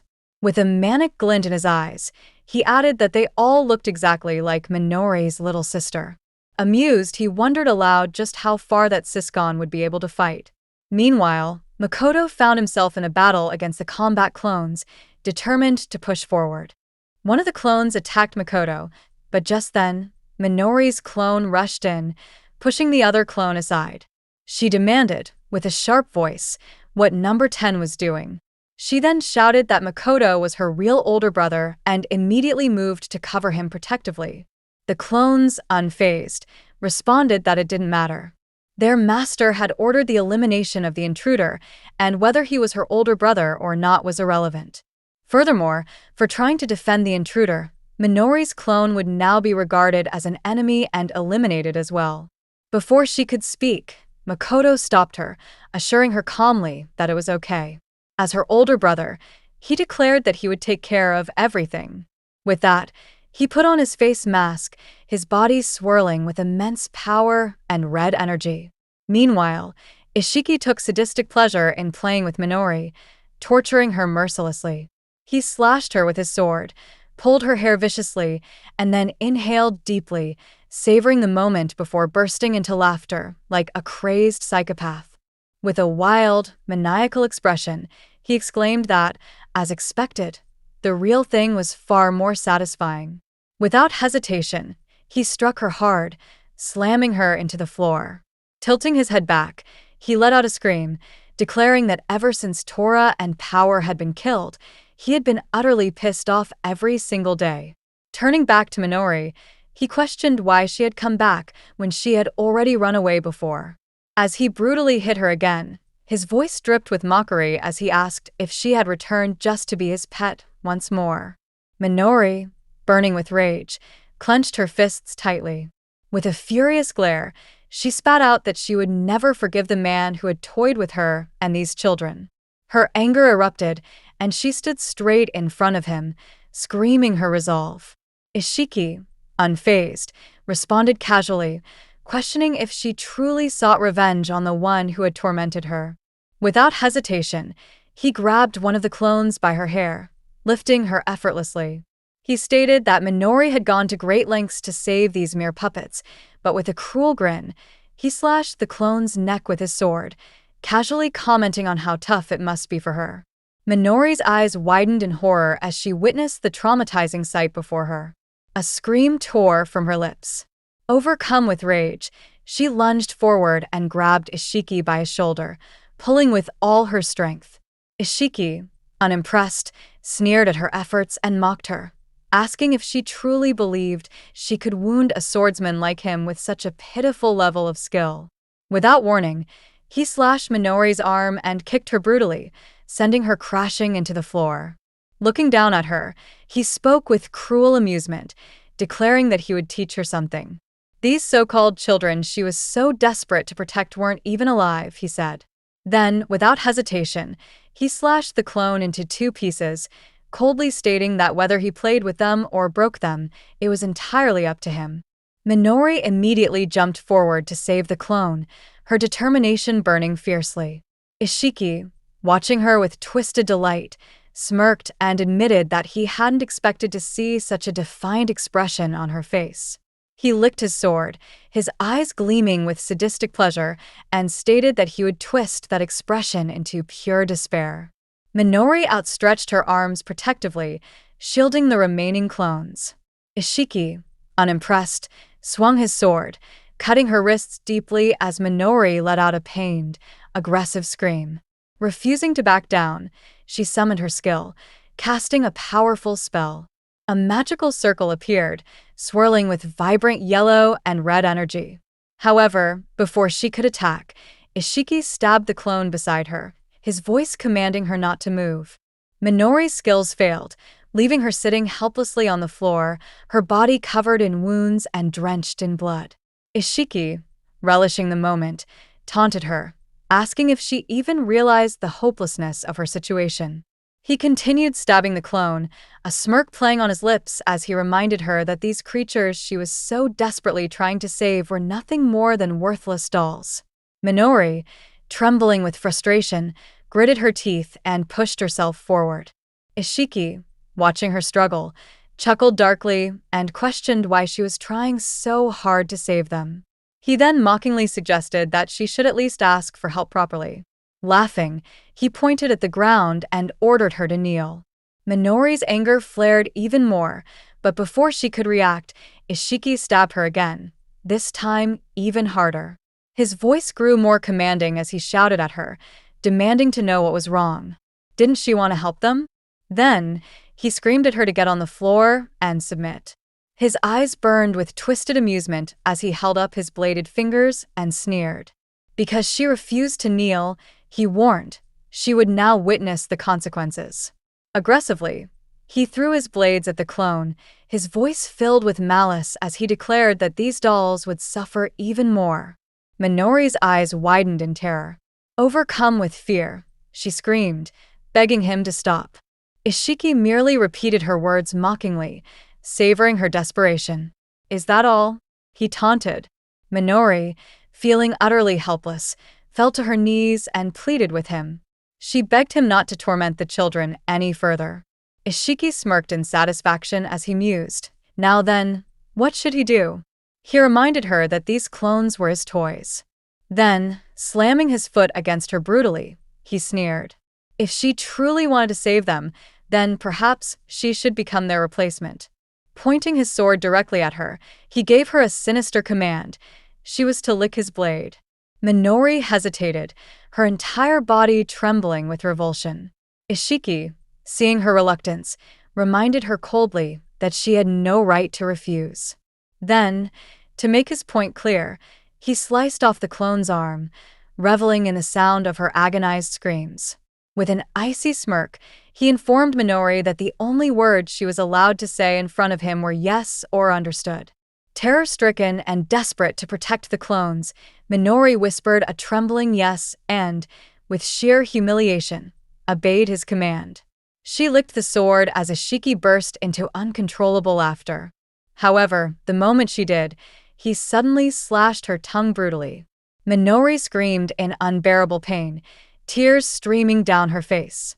Ishiki, still grinning wickedly, grabbed the tip of her severed tongue and, to her horror, ate it. He let out a maniacal sigh, savoring the taste with twisted delight. Minori, now completely terrified, tried to escape, running away desperately. But before she could do so, Ishiki grabbed her by the throat, choking her cruelly. With an evil grin, he whispered that he wouldn't let her escape. As she struggled, Ishiki began ripping her clothes apart, his laughter echoing in the room. His eyes burned with insatiable desire as he demanded to see more of her suffering. Just as he was about to strip her further with his sword, laughing like a crazed beast, a sudden, earth-shattering impact sent him flying. Makoto had arrived just in time. With a powerful punch fueled by sheer rage, he struck Ishiki with full force, landing a devastating blow to protect his sister. After attacking Ishiki, Makoto ran quickly to Minori, covering her with a cloak and apologizing for being late. She smiled at him, assuring him that it was okay and that she knew he would come. Ishiki barely got up and shouted at Makoto, demanding to know what he had done to the clones in the mansion. He asked if Makoto had killed them, referring to the dolls modeled after his sister. Makoto responded firmly, stating that he would never kill them because they were his sisters. He further explained that although he had been rough, he had only incapacitated them. Ishiki laughed and mocked him, calling him a boring guy. He stated that if it were him, he would have made things far more interesting. He would have captured Makoto and violated his sister right in front of him over and over again. Makoto's rage ignited as he retorted that there was a better way and that he would crush Ishiki 1,000,000 times. Without hesitation, he attacked. Ishiki, commenting on Makoto's strength, acknowledged that it was no wonder he had taken down the clones. As the battle began, Ishiki launched his instant strike, using his power and skills to unleash a lightning god flash attack at Makoto, cutting his arms. But Makoto stood firm. Using his body manipulation skills, his severed arms struck Ishiki with a powerful force, sending him crashing through a wall. Screaming in frustration, Ishiki ordered the clones in the hall to become his shield. The clones obediently shielded him. Makoto mocked him, calling him pathetic for hiding behind the very girls he had used and abused. With a wild expression, Ishiki barked at him to shut up, stating that the clones were his dolls and that it was none of Makoto's business how he used them. Makoto had had enough. He ordered Ishiki to stop talking. Just then, Ishiki commanded the clones to capture Makoto. The clones attacked, forcing him to dodge as he imagined Minori in them. At that moment, Minori screamed for her brother, but a clone slashed her, causing her to cry out in pain. Makoto's attention snapped to her as the clones restrained him. Struggling, he ordered them to let him go, pleading with them not to hurt his precious person. As he looked at the clone, she was brutally stabbed with multiple swords and arrows. Ishiki laughed maniacally and attacked Makoto from behind, taunting him, reminding him that Minori was his precious little sister and daring him to protect her. One of the clones suddenly jumped in, taking the stab instead. Makoto, filled with sorrow, apologized to her for making her go through so much pain. The clone, stunned, assured him that it was her job. Ishiki, unimpressed, stabbed even harder, stating that it was never her job. She was merely following orders. Makoto turned back, his gaze burning with fury. Ishiki pulled out his sword and screamed at him, questioning the look in his eyes. He lunged forward, attacking, but Makoto dodged. Ishiki scoffed, asking if Makoto was running away, then declared that he would kill the clone in retaliation. Unable to bear it any longer, Makoto jumped in, saving the clone but taking the slash himself. Ishiki laughed, mocking him for not even resisting. Minori desperately called out to her brother, but Ishiki taunted them further. He warned that if Makoto resisted, he would just torture his sister more. With that, he used his powerful sword technique, serpent severing, cutting Makoto's body parts into tiny pieces. Makoto collapsed onto the floor. Ishiki crushed his head under his foot, declaring that Makoto would now watch as he had plenty of fun with his sisters. But at that moment, Makoto pushed him away. To Ishiki's horror, he regenerated. Standing up with a deadly aura, Makoto smirked and asked what made Ishiki think he had won. Startled, Ishiki shouted that Makoto was nothing more than a dead man walking, acting tough. Makoto extended his arm, shielding the clones behind him. One of the clones, confused, asked why he was going so far to protect them. With a gentle smile, Makoto replied that he didn't need a reason to protect his sisters. The clones were shocked by his words. Ishiki scoffed, questioning what kind of brother Makoto thought he was. He sneered, saying that the clones were just dolls made with White Lotus technology. No matter how much Makoto protected them, they were just slaves bound to obey him. Laughing, Ishiki commanded the clones to kill Makoto, promising favors to whoever did. The clones, however, remained motionless, refusing to act. Growing angry, Ishiki shouted at them, demanding obedience and warning them not to ignore him. Still, the clones hesitated. Minori's clone, number 10, stepped forward, calling out to the others.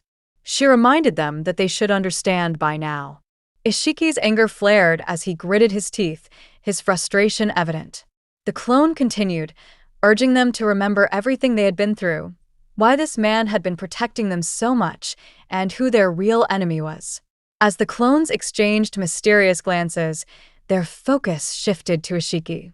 He was now visibly afraid. Surrounding him, the clones spoke in unison, declaring that they would not allow him to hurt their brother any longer. As the clones surrounded Ishiki, Minori's clone, number 10, and Makoto wondered what was happening. The doll then commented that they were clones of Kiryu Minori. At the genetic level, they were nearly identical. No, they were similar to the original Minori. Perhaps that was why the scenes that had been seen by the original Minori started flowing into her mind. She further stated that she had witnessed how her brother had tried to protect them so desperately. Makoto thought for a moment and realized that it was a body manipulation skill. Body manipulation was a skill that allowed the user to freely control their severed body parts freely.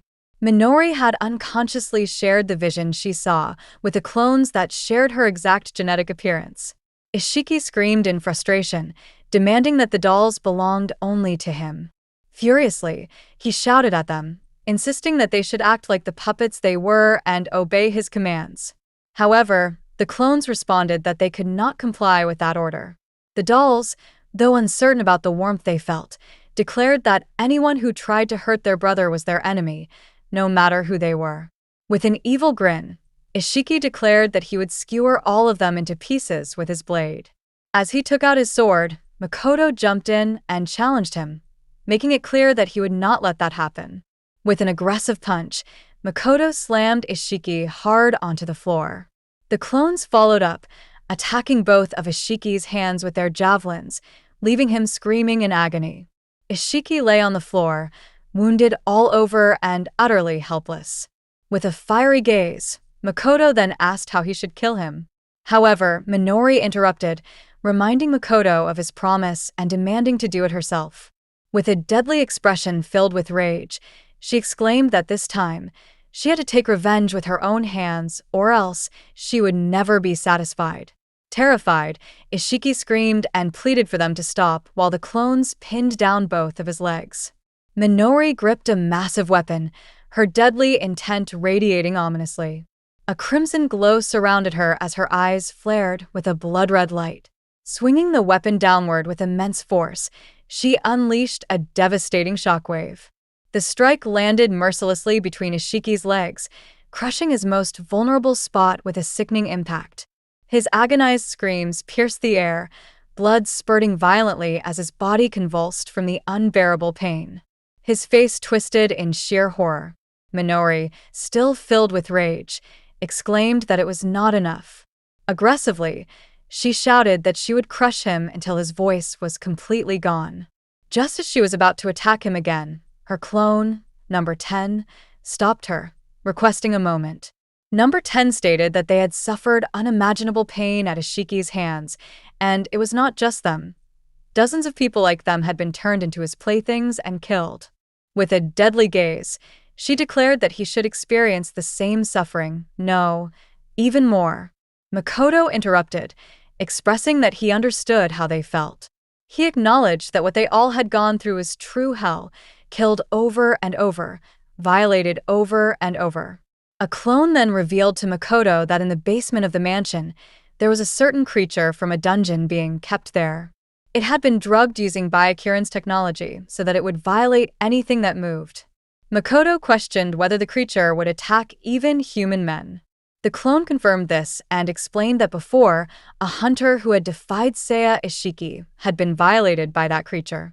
Calling Minori, Makoto asked if she was fine with this. Minori stated that as long as they could take their revenge on Ishiki, she had no objections. With that, Makoto agreed and told them to show him the way. Number 10 led the way as they chained Ishiki and dragged him into the basement, his screams and desperate shouts echoing through the hallways. When they reached Lab Minori's clone number 10 opened the cage, they threw Ishiki in front of the monster's enclosure. Terrified, Ishiki pleaded for them to stop.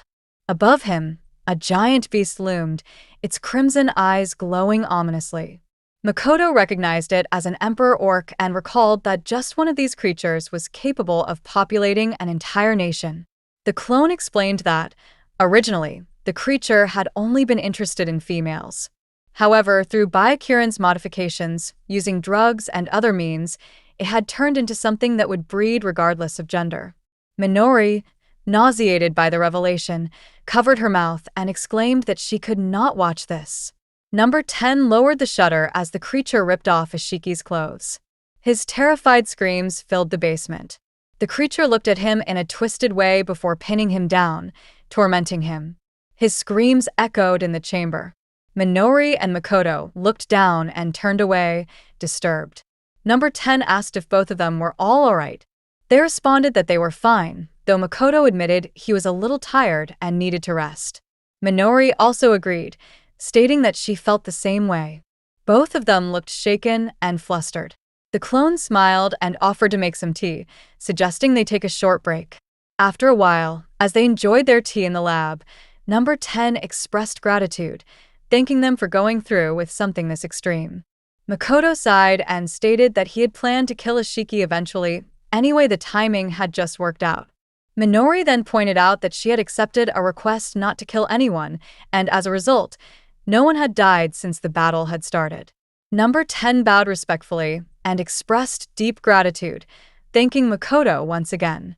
However, Makoto dismissed the thanks, stating that this was not something he should be appreciated for. Changing the subject, he requested to be guided around the mansion, explaining that they needed to gather supplies and information on Byakuran. Minori's clone, Number 10, smiled and agreed. She then stated that she would stay behind until the end to take care of things. Turning to another clone, Number 3, she asked her to guide their big brother. Smiling, Number 3 agreed and led the way. As they walked, Makoto asked what they planned to do from now on. Number 3 admitted that they did not know. They had not been born by choice. They had been created. She exclaimed that no one in this world would likely accept them. Flustered by her words, Makoto immediately shouted that it was not true. Even if the whole world did not accept them, he and Minori would. It did not matter why they were born or what they wanted to do. They had the right to live. His words shocked number 3. She then smiled and agreed, acknowledging that he was right. As she entered the password to unlock the room, she turned to Makoto with a smile and stated that she would live her life to the fullest. Just then, without warning, her neck was slashed in front of Makoto's eyes. Makoto stood there, shocked, unable to process what had just happened. He was flustered as he saw number 3's head separate from her body. Standing before him, smiling, was Haruto. With a smirk, he exclaimed that it had been a while. Kira stood tall, his presence cold and menacing. Blood still dripped from his blade, and a streak stained his cheek. Behind him, all the Minori clones lay lifeless across the blood-soaked floor. He had asked Makoto where Seiya Ishiki was. Makoto, seated beside the body of a fallen clone, had placed his hand on her motionless chest. His jaw clenched in fury as he stared at Kira without responding. Kira took a step forward, claiming it didn't particularly bother him, though he would have liked to witness the emotional reunion between Makoto and Minori. Then, with his expression darkening, he revealed his true intention. He had planned to take care of everyone. Without further warning, Kira swung his blade in the air.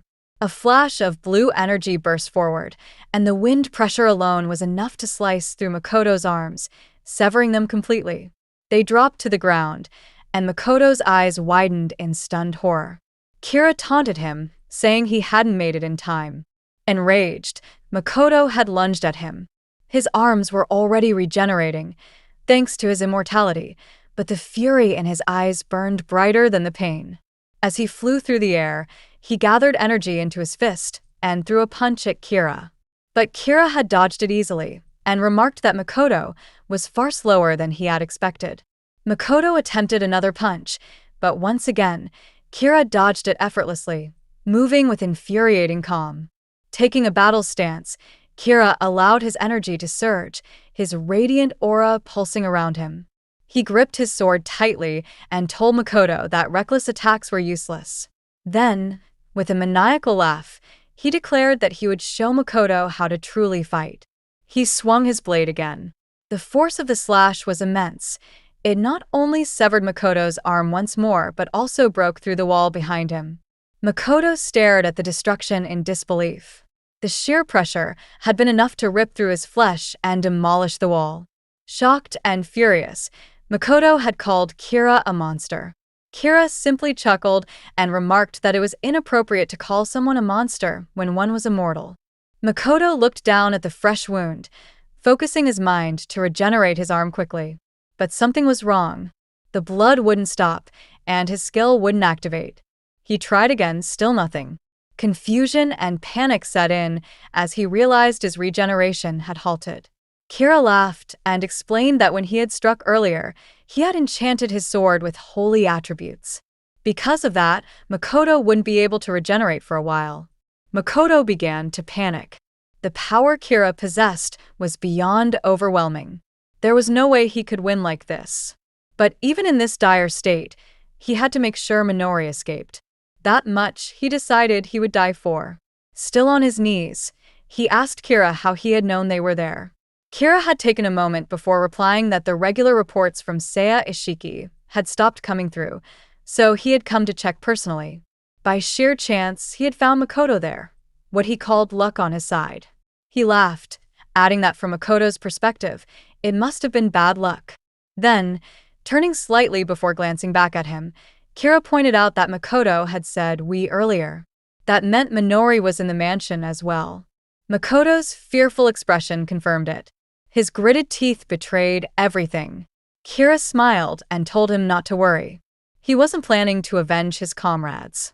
In fact, he said he was grateful Makoto had killed them. Makoto, still kneeling, couldn't understand what he meant. Kira then stretched his arms, saying that killing his comrades had raised his own power level even more. If he killed Makoto now, he would be able to level up even more efficiently. His smile grew darker as he explained that all he wanted was power, and his comrades had merely been tools to fuel his growth.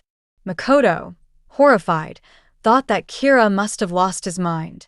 Kira responded to the thought itself, stating that he didn't know what was going on in his mind either. Who knew? Then, in a blink, he disappeared. A moment later, he reappeared in front of Makoto and stabbed him in the stomach. Blood sprayed from Makoto's mouth as Kira smiled. Lifting Makoto off the ground, impaled on his blade, Kira began to laugh in manic joy. His level increased rapidly, and he declared that this feeling, this overwhelming excitement, was the best. But then, at his feet, Kira felt a pull. Makoto's severed hands had gripped Kira's legs. In front of him, Makoto lunged again, his fist clenched, his other arm still severed. With determination, Makoto shouted that he would kill Kira. Kira laughed and responded that it was impossible. He activated his ability. A massive burst of energy exploded from him, sanctuary, sacred realm, and it sent Makoto crashing to the ground once again, back on his knees. As Kira approached, he slashed at Makoto several times, calling him weak again and again. Blood poured from Makoto with each strike. With a calm smirk, Kira mocked him, saying that at his current level, he couldn't kill him. He couldn't even touch him. Makoto's eyes widened in terror. His regeneration wasn't keeping up with the speed of Kira's strikes. Kira paused, allowing Makoto to barely regenerate. Then he raised his sword and said that all he wanted was overwhelming power. Whether it was Makoto or Minori didn't matter, as long as he could use them as nourishment. He gave Makoto a choice. If he quietly surrendered, Kira would spare Minori. But if he resisted, Kira would restrain him and take Minori anyway. Makoto asked if he was lying. Kira replied that it depended entirely on Makoto's attitude. Makoto's expression turned to panic. He bowed his head, sweat dripping from his face, and then fell to the ground, kneeling before Kira. In a voice filled with dread, he pleaded for Kira to capture him, but to spare his sister. He repeated the plea again and again, begging for Minori's life. Kira laughed and asked whether Makoto had any dignity or pride left. Then, stepping closer, he said he would spare her just this once, for the sake of Makoto's foolish little head. Relief washed over Makoto's face. But then Kira leaned in close and grinned. With an evil laugh, he said that he had been lying all along. He added that he would kill Minori anyway, just as he'd always planned. Makoto, furious, lunged forward with everything he had left. He threw a punch, but Kira leapt backward, dodging it effortlessly. While Kira was still midair, four Minori clones suddenly appeared, surrounding him with weapons in hand. One of the clones shouted to the others to protect their big brother. Kira sneered and remarked that there were still clones left. He mocked the fact that Seiya Ishiki had taken his time finishing them off. Minori called out to Makoto to ask if he was alright, but instead of answering her, he shouted at all the clones to stop. He warned them that they couldn't win against Kira. Kira, unfazed, swung his blade once and sliced two clones in half instantly. Makoto cried out for him to stop. One of the remaining Minori clones turned toward the real Minori and Makoto, holding an object in her hands. She acknowledged that they couldn't win against Kira, but she believed she could buy enough time for the two of them to escape. Kira noticed and turned his attention toward her. He launched into the air and flew straight at them. Makoto jumped in front of Minori and her clone to protect them. The clone activated the device and, before the light consumed her, declared that Makoto and Minori had saved them all from hell. Now, it was their turn to return the favor. A blue glow burst outward, teleportation, instantaneous transfer. Makoto and Minori's eyes widened as they disappeared from the spot. Kira tried to slash them, but the magic had already transported them away. The clone who had triggered the magic collapsed, unconscious. Kira stared at her, realizing what had happened. It was teleportation magic, and it required immense magical power, just like the kind possessed by Sajiri, the mage from his team. The remaining clones surrounded him. Kira chuckled, telling them that it didn't matter how many came at him. He would cut them all down. One of the clones stepped forward, dropped her pistol, and opened her shirt.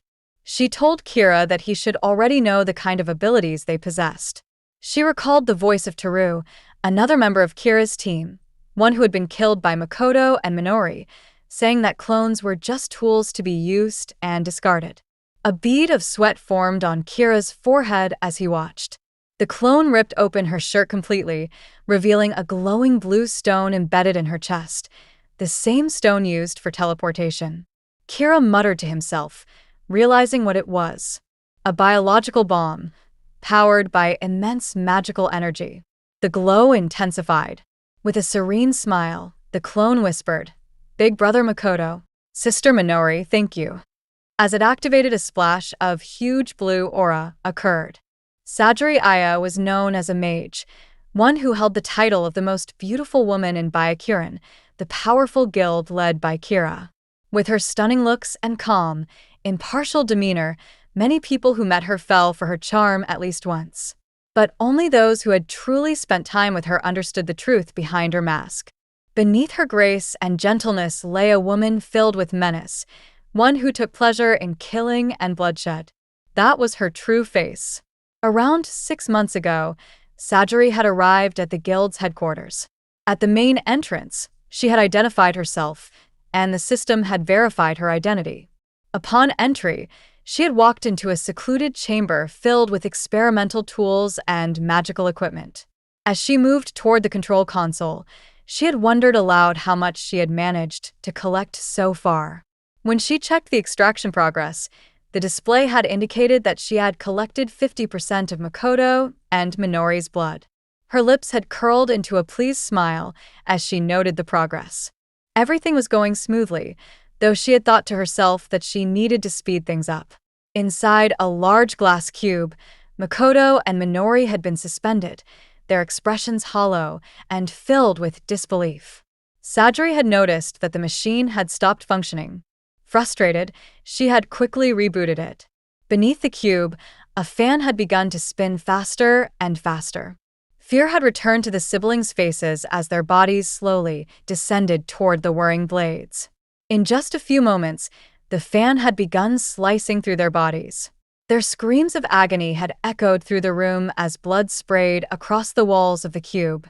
Sajiri had simply watched with delight, her smile widening as their suffering intensified. She had stepped forward and approached the cube, pressing her hands against the glass while staring directly into the eyes of the immortal siblings. From inside the chamber, blood had begun flowing into separate steel tanks. Sajiri had known that this process wouldn't help her level up like other guild members, but that had meant little to her. The display had updated. 52%. Leaning closer, she had burst out laughing. For her, nothing else mattered as long as she could obtain Makoto and Minori's blood. She had always assumed that people nearing death would resemble zombies, but the smoothness of their skin had surprised her. Minori's tears had trailed down her cheeks, glistening even through the blood. Sajiri had mused aloud that no matter how much immortals were tortured, the moment they died, their skin returned to that of a newborn. She had remarked that eternal youth was every woman's ultimate dream. With it came beauty, influence, and wealth. Everything would fall into her hands effortlessly. She had then grown irritated by the thought that the immortal siblings had been born with such a gift without working for it. To her, that was unfair, infuriating. Opening the tap of the blood container, she had filled a glass with the dark red liquid and claimed that, as long as she had the blood, she no longer had to worry. Raising the glass, she had taken a deep drink, a look of malevolent satisfaction spreading across her face. She had believed that simply drinking the blood of immortals would allow her to maintain her youthful, radiant skin. Spreading her arms with joy, she had shouted that it was perfect. Then, looking back at Makoto and Minori, she had demanded they offer her more blood. At that moment, Kira had been standing behind her, watching in silence, a faint, cold laugh escaping his lips. Back in the present, the explosion caused by the clone suicide attack had reduced the entire area to ruins. The building had been completely obliterated. Only one figure remained. Kira. He stood calmly among the wreckage, unharmed, not a single scratch on his body. Some unknown ability had allowed him to survive the blast. Looking around, he had noticed the absence of any signs, no corpses, no blood, no siblings. He had silently wondered whether they had managed to escape. Sheathing his blade, Kira had received a call on his watch. Sajori's image had flickered onto the display. They had exchanged greetings, but she had wasted no time. She had shouted, demanding to know where the siblings were and why he still hadn't captured them. Kira had responded that it seemed they had killed Seiya and escaped once again. In response, Sajori had exploded with fury, shouting that she didn't care about Seiya and that he needed to hurry up and catch the siblings because she wanted their blood. When Kira had calmly asked her why she was in such a rush, reminding her that she had plenty of their blood stored, she had screamed at him. She had insisted that it needed to be fresh or it wouldn't be effective. Then, in a near panic, she had begun to rant about what would become of her beauty, her youth, her elegance. Kira had sighed, remarking that she was too loud. He had told her he didn't care about her youth or her appearance. That had only made Sajori angrier. She had accused him of being useless and demanded again that he hurry and capture Makoto and Minori. Kira's tone had suddenly turned frigid. He had asked since when she had become important enough to give him orders.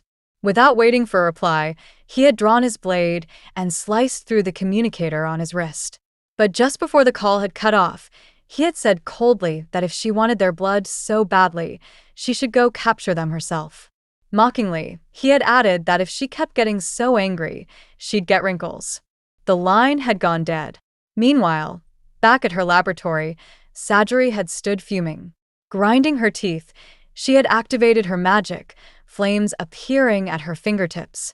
Letting out a furious cry, she had blasted the ground with a burst of fire. Flames had exploded around her. Standing tall amidst the inferno, she had whispered her resolve. She would take matters into her own hands. Elsewhere, Makoto had finally regained consciousness. As he opened his eyes, he saw Minori sitting beside him, calling his name. Her face had lit up with relief. He was finally awake. Looking around at the unfamiliar surroundings, Makoto had asked her where they were. Minori had explained that it was a dungeon and that the explosion had blown them all the way near the gate. Makoto had immediately asked about the others. Minori hadn't responded. Instead, she had lowered her gaze. Her silence and expression had said everything. Realizing the truth, Makoto had clenched his fists in anguish and punched the ground beside him, teeth grinding in frustration. He had remembered the fight with Kira, muttering that he had failed to save them, despite promising that he would. Suddenly, Minori had stepped forward and wrapped her arms around him from behind. She had told him that she knew he had fought for them and that everyone else understood that too. Still filled with regret, Makoto had said that he had said terrible things in the beginning and that he had wanted to make up for it by saving them. Minori had reassured him that it was okay. Through her, his feelings had reached everyone. That was why the clones had chosen to fight on their side in the end. Tears had welled in her eyes as she told him that they had even received the clones' final message. It had played live, just for them. Makoto had looked up, shocked. The weight of that truth had hit him, and tears had begun streaming down his face. He had cried, calling himself weak. That was why this had happened. Minori had continued to hug him, trying to comfort him. Makoto had cried harder, stating that he wanted to become stronger, strong enough to prevent anything like this from ever happening again. Minori had agreed. She, too, wanted to become stronger. She had asked him to do it together, with her. The two had reached out and taken each other's hands. As they stood and began walking forward, Minori had told him he had been unconscious for an entire day. During that time, she said, Byakuren had made another announcement about them. Makoto had guessed that it must have been about them killing Seiya Ishiki, but Minori had said it wasn't. Showing him the screen on her phone, she had revealed the truth. The bounty on both of them had been raised tenfold, 5 billion per person. Makoto had stared at the number and muttered that it was absurd. Minori had added that everyone was after them now. They were being hunted across the continent. She suspected that the traces of teleportation magic they had used might still be detectable. For that reason, they needed to leave the dungeon immediately. They had started walking again. As they neared the exit, Makoto had suddenly stepped in front of Minori, stopping her in her tracks. There, at the mouth of the dungeon, stood a colossal figure. Its eyes glowed with a menacing light. Its breath steamed against the stone walls. It was a dragon, and it was charging a fireball. Makoto had grabbed Minori's hand and started running, pulling her with urgency. Minori had pleaded for them to go back inside the dungeon, but Makoto had shouted that they needed to go the other way, outside. As they dashed forward, a terrifying sight awaited them. The dragon had already begun charging a fireball in its throat. In a flash, it released the attack. The ground exploded in flames, but both Makoto and Minori narrowly evaded the blast by leaping forward. The dragon ascended, its wings tearing through the sky, while flames continued to spread beneath it. As they stood to their feet and looked skyward, Makoto muttered in disbelief, questioning why a top-tier creature was outside the dungeon. The beast circled above them menacingly. Sensing something terrible was about to happen, Makoto instinctively pulled Minori into his arms and began to run. He told her there was no way they could stand against such a monster and that they had to flee. The dragon charged again, another fireball building in its throat. When it released the blast, it narrowly missed them, searing the ground beside them. As they ran, Makoto spotted what looked like a town ahead. He wondered aloud if that was truly what it appeared to be. Minori mentioned that she had heard dragon species typically didn't attack human settlements, but that idea was shattered in the next instant. The dragon fired upon the buildings, causing massive explosions and engulfing the area in flames. Minori stared at the destruction, her expression filled with disbelief. The reality of the creature before them was grim. The flames it breathed exceeded 3,000 degrees, hot enough to melt anything. Its scales could deflect cannon fire. According to what they knew, only when several top guilds joined forces did anyone even consider the possibility of fighting a dragon. Both siblings froze beneath the hovering creature, its presence overwhelming. Makoto, panicked, gritted his teeth and wondered how they could possibly escape. Then, as the dragon loomed above, he looked at Minori with fierce determination and told her they had no choice. They had to do it. Minori, confused, asked what he meant. Makoto replied coldly that they needed to defeat the dragon and level up. Her eyes widened in shock, struggling to process what she had just heard. But Makoto reminded her of their promise, that if they kept running from a dragon, they would never be able to defeat Kira. With resolve hardening her heart, Minori clenched her fists. They locked eyes, silent but determined. Then Makoto leapt up into a tree and called out that he would go left. Minori responded that she would circle from the right. As the dragon charged another blast, it launched a fireball toward Makoto. He dodged it swiftly and then placed a mask over his face. A black and red aura surged around him as he activated his body enhancement ability. With remarkable precision, he leapt into the air and got behind the dragon, muttering that it shouldn't think it was the only one capable of fighting midair. Charging power into his fist, Makoto aimed for the dragon's head, the most likely weak spot, and threw a heavy punch. It only slightly tilted the creature's head. His own hand, however, was shredded, bleeding profusely from the impact. Makoto was stunned. He had never felt such hardness before. At that moment, Minori closed in from behind the dragon. She aimed for a gap between its scales with her blade, but even that did nothing. Her attack didn't even leave a scratch. The dragon turned toward her, and fear flooded her face. Then, with a swift strike of its tail, it sent her flying. Makoto, still in the tree, saw it and cried out her name. Enraged, he charged at the dragon. But just as he closed the distance, the dragon launched a fire blast that completely engulfed him. Minori screamed, calling out to her brother. The dragon then turned its attention toward her. Its eyes blazed red and black, charging up another flame attack. Minori attempted to block it with her shield, pouring all her strength into it, but the breath attack shattered her defense. The fire burned her arm violently. As the black and red flames devoured her skin, she dropped to her knees in pain. She wondered if the black flames were capable of burning through magic itself. Despite the searing agony, she remembered her fallen clones, the lives lost for their sake. She gritted her teeth, took up her blade, and shouted with fury that they had to get stronger. Without hesitation, she sliced off her own burning arm to stop the spread of the cursed flame. The fire continued to burn the land around them as Minori stood firm before the hovering dragon. Behind her, Mikoto regenerated and slowly stood up. She turned to see him, stunned at how fast he had recovered. Mikoto stood tall, even with blood covering him, and said that it wasn't over yet. Looking at the stump where his arm had been, he remarked that, as expected of a dragon's breath, it was the first time flames had melted his bones. Then, with grim determination, he ripped off both of his own arms. Using his body manipulation ability, he launched the severed arms toward the dragon, both forming tightly clenched fists. The fists struck the dragon with force, finally causing a reaction. Mikoto then called out to Minori that this was her chance. Minori, now behind the dragon again, prepared a stronger spell. She called out that this time it would be different, and then hurled a blast of black flame magic at the dragon's neck. The beast roared in agony as the flames exploded across its scales. Its mouth was dripping with blood now, and it ground its teeth in rage. But before it could retaliate, Mikoto jumped into the air once more and shouted, "Gather." His dismembered arms began to merge back with his body. Mikoto had realized something. Fist power alone couldn't destroy dragon scales. So he focused all his strength into one attack.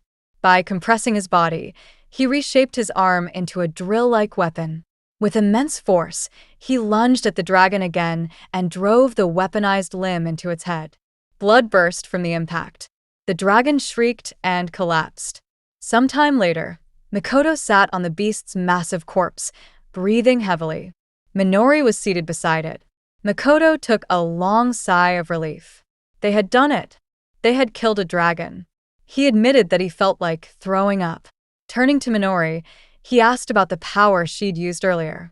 Minori explained that it seemed like absorbing the dragon's flames had awakened something in her abilities. Mikoto grinned with awe and joy. He told her that it was amazing. As they stood and looked toward the distant town, Mikoto voiced his concern about the dragon's appearance. Minori said it hadn't been there when she passed through earlier. That's when Mikoto told her something important. He believed the dragon had been controlled. Minori was shocked and asked how that could be possible. Mikoto replied that there had been a faint pink light in the dragon's eyes, the same light that had appeared when Sajiri had cast a spell on Minori before. He didn't tell her outright, but in his heart, Mikoto had already realized it had to be Sajiri. Minori pieced it together anyway. Her voice trembled with rage and fear as she cried out that only a wicked woman like Sajiri Aya could control such a ferocious creature with hypnosis. Suddenly, black shapes began appearing in the sky. At first, Mikoto and Minori thought they were crows, but as they looked closer, they realized in horror that they were dragons, dozens of them, flying in formation. At the head of the flight, riding on a massive red dragon, were two men in black cloaks, each armed with a sword. One of them, a blonde-haired man, sat atop the dragon, while the other stood beside him as the beast soared through the air. The two figures had leapt down from the dragon and landed on the ground with smooth, precise, and stylish grace. Minori and Mikoto stood still, watching them intently. Mikoto's jaw was clenched, sweat visibly forming on his face in panic. The moment he saw the blades in their hands and the strange pink glow in their eyes, Minori voiced her suspicion, wondering if these people too were under control. Mikoto confirmed it. He believed they were.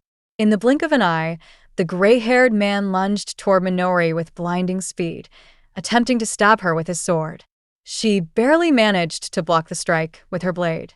Mikoto called out to her, alarmed, but before he could do anything else, the blonde-haired man came charging from behind, his sword ready to strike Mikoto.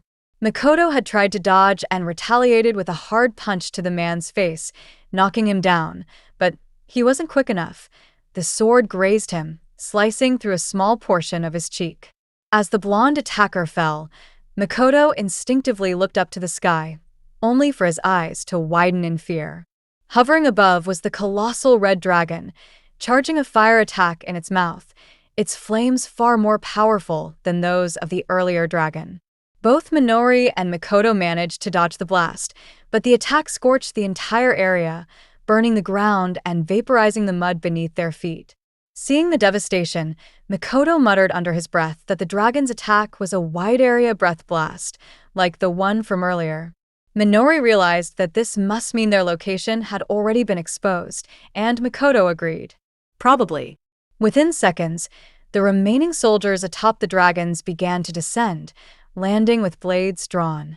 Mikoto exhaled and told Minori that he would take care of the dragons, asking her to focus on the hunters. Minori questioned whether all the hunters were being controlled too, and Mikoto confirmed it. Yes, they were. He stepped in front of her and offered an apology, telling her he regretted making her endure such pain. That was why he said she should stay back. Minori watched silently as Mikoto began walking forward. He stated that he would handle everything by himself. Sweat rolled down her cheek as her expression clouded with sorrow. She asked him if he was truly sure about this, if he really intended to shoulder everything alone. Her voice trembled as she spoke. Closing her eyes, Minori remembered the cruel torture her clones had suffered at the hands of Ashiki and Kira. The memory stung. When she opened her eyes again, she reached out and grabbed Mikoto by the arm, telling him to wait. She confessed that she had leaned too much on his strength, on his kindness, but she believed that wasn't right. She didn't want her brother to bear everything alone anymore. On hearing this, Mikoto smiled gently. Both of them stood tall together, united by purpose, ready to exact their revenge. With resolute expressions, they activated their abilities and moved forward in unison. Minori summoned her flamenry power, conjuring a fireball in her hand and launching it toward the enemy. In an instant, 3 hunters were hit and went down in flames. Mikoto, meanwhile, sprinted ahead, weaving through the chaos, charging directly toward the dragon. The dragon began forming a massive blue orb in its mouth. When it fired, the energy beam pierced through Mikoto's body, slicing him in two. But Mikoto reacted instantly, activating his body manipulation ability.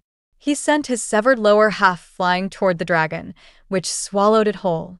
That was exactly what he had planned. The moment the dragon closed its jaws, Mikoto activated his poison enchant ability. The portion of his body inside the beast transformed into a toxic agent, and the dragon recoiled, violently spitting it out.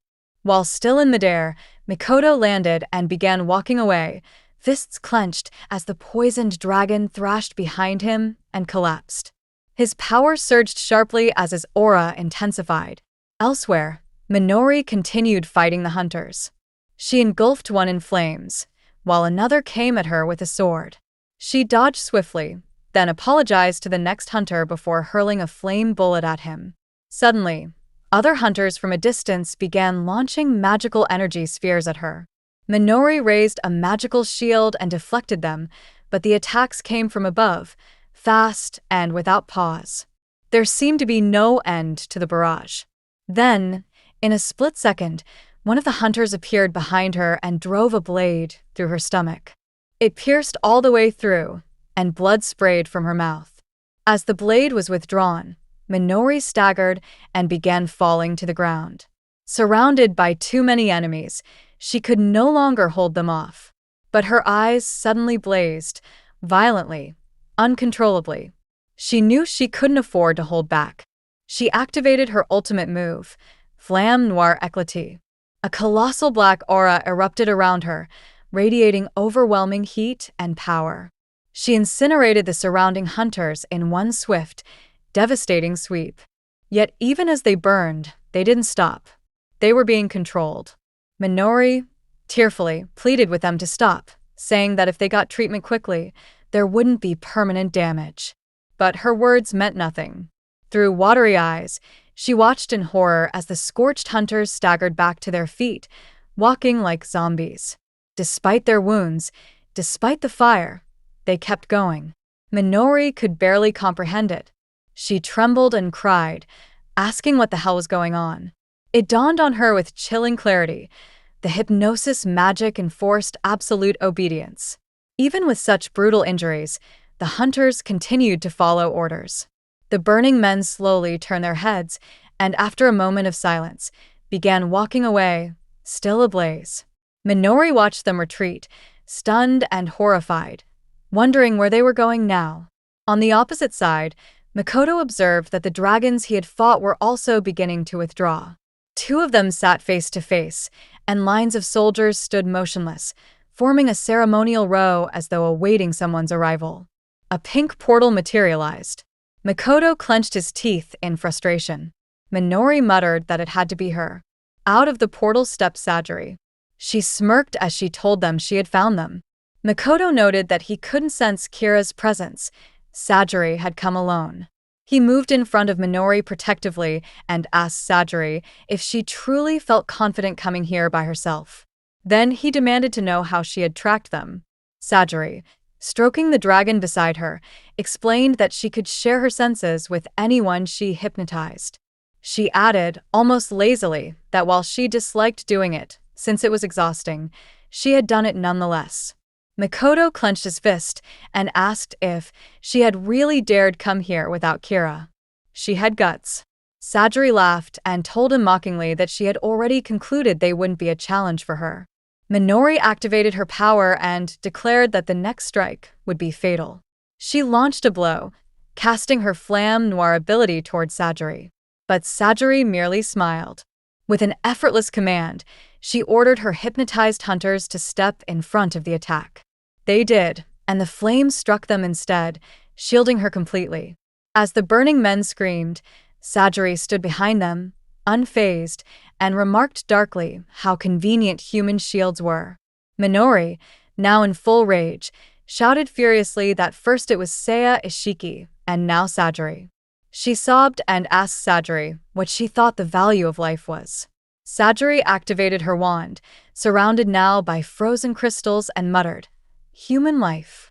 Without hesitation, she shattered a hunter's body into bloody chunks, the remains splattering on the battlefield. She stated with chilling indifference that human life meant nothing to her. Minori stared in shock and fear. Then, with a twisted smile, Sajiri said that as long as she was beautiful and strong, that was all that mattered. Everything else was just garbage. Minori stepped forward, still crying, and declared that there should be no hierarchy in human life. Sajiri's expression turned cold and mocking. She taunted Minori, asking whether it wasn't nice to be a naive little princess.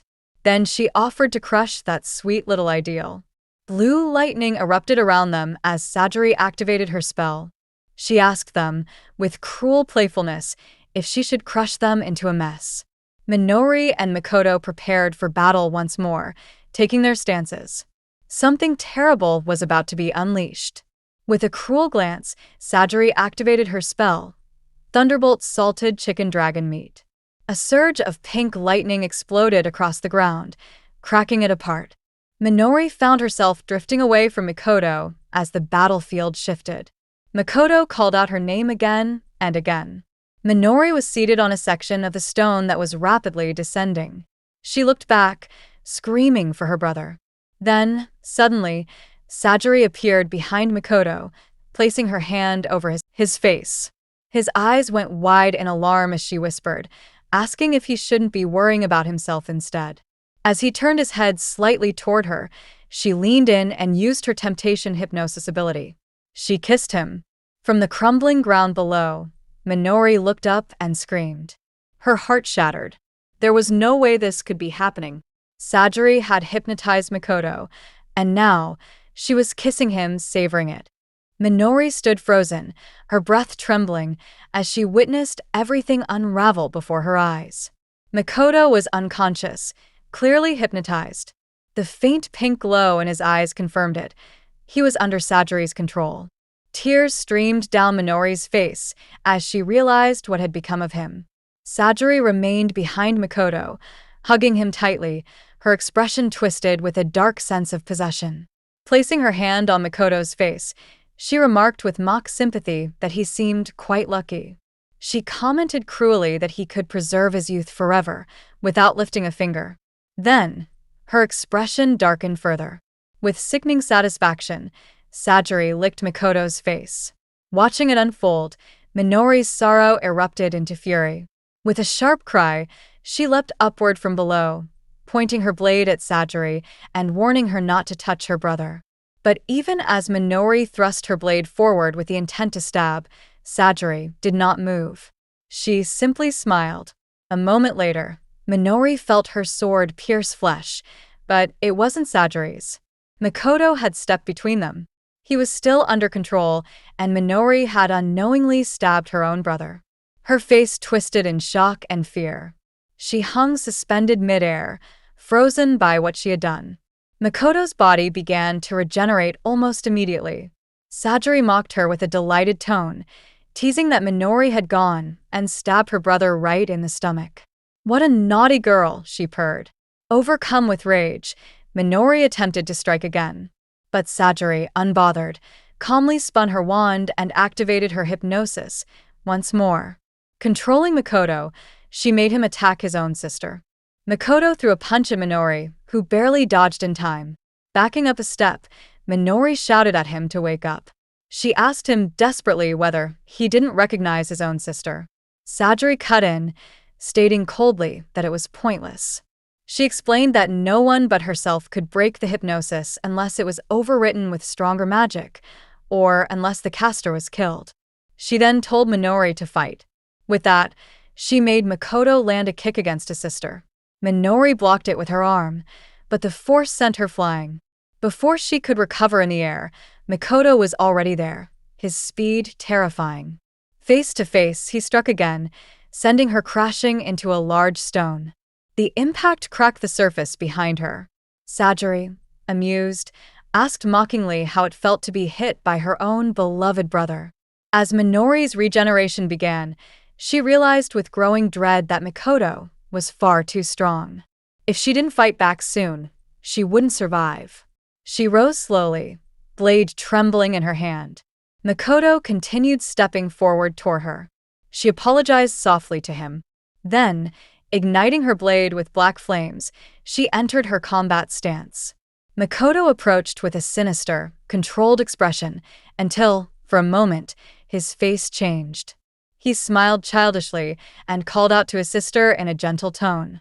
Hearing it, Minori's heart softened. She let down her guard. In that instant, Makoto lunged and struck with a knee. Though Minori blocked it with her elbow, the sheer force sent her spinning away. She hit the ground hard. As Makoto advanced toward her again, Minori, sitting on the ground, trembled. She admitted to herself that she couldn't bring herself to fight him. But Makoto showed no hesitation. He reached her and stabbed her, lifting her into the air. Blood poured from her mouth as she hung there, stunned. Minori asked herself in despair what she should do now. Then, through the pain and confusion, her memories resurfaced, of Makoto standing against everyone to protect her, of him rubbing her head with his hand, of the warm smile he gave her. She remembered the moment they both cried after escaping Kira, mourning their fallen clones, and the day they promised to become stronger, together. Minori's eyes regained their strength. Though still suspended by Makoto's grip on her neck, she clenched her fists. Sajiri asked what she was muttering about. Without answering, Minori grabbed Makoto's wrist. Her face contorted with fury. She declared in rage that she would kill Sajiri.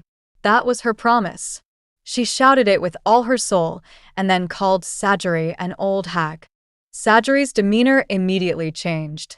Her expression warped with fury, her eyes wide and monstrous. She screamed for Makoto to crush Minori.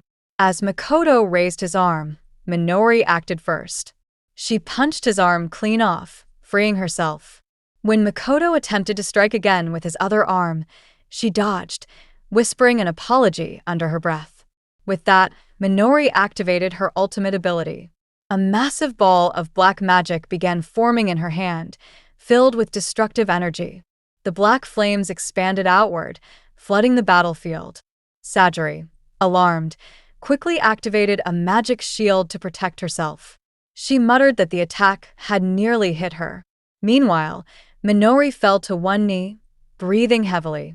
In her thoughts, she reflected that she had always just followed behind her brother.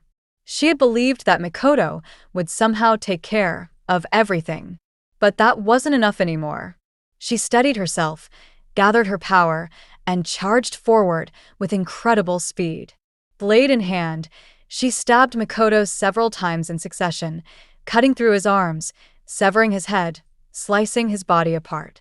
But even headless, Mikoto kept fighting. His punch landed hard against Minori, who blocked it, but the force sent her skidding back across the ground. Mikoto's regeneration accelerated rapidly, and his pink-tinged eyes still glowed faintly.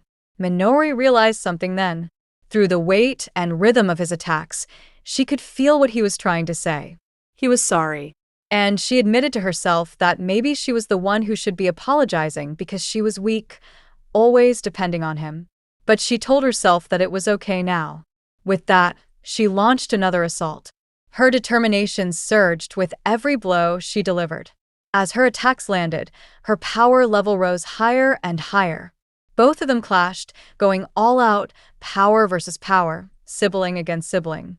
And then, in the heat of battle, Minori stopped. She dropped her blade and embraced Mikoto tightly. "I'll save you, big brother," she whispered. And in that moment, she unleashed her black flames. A devastating explosion engulfed the two of them.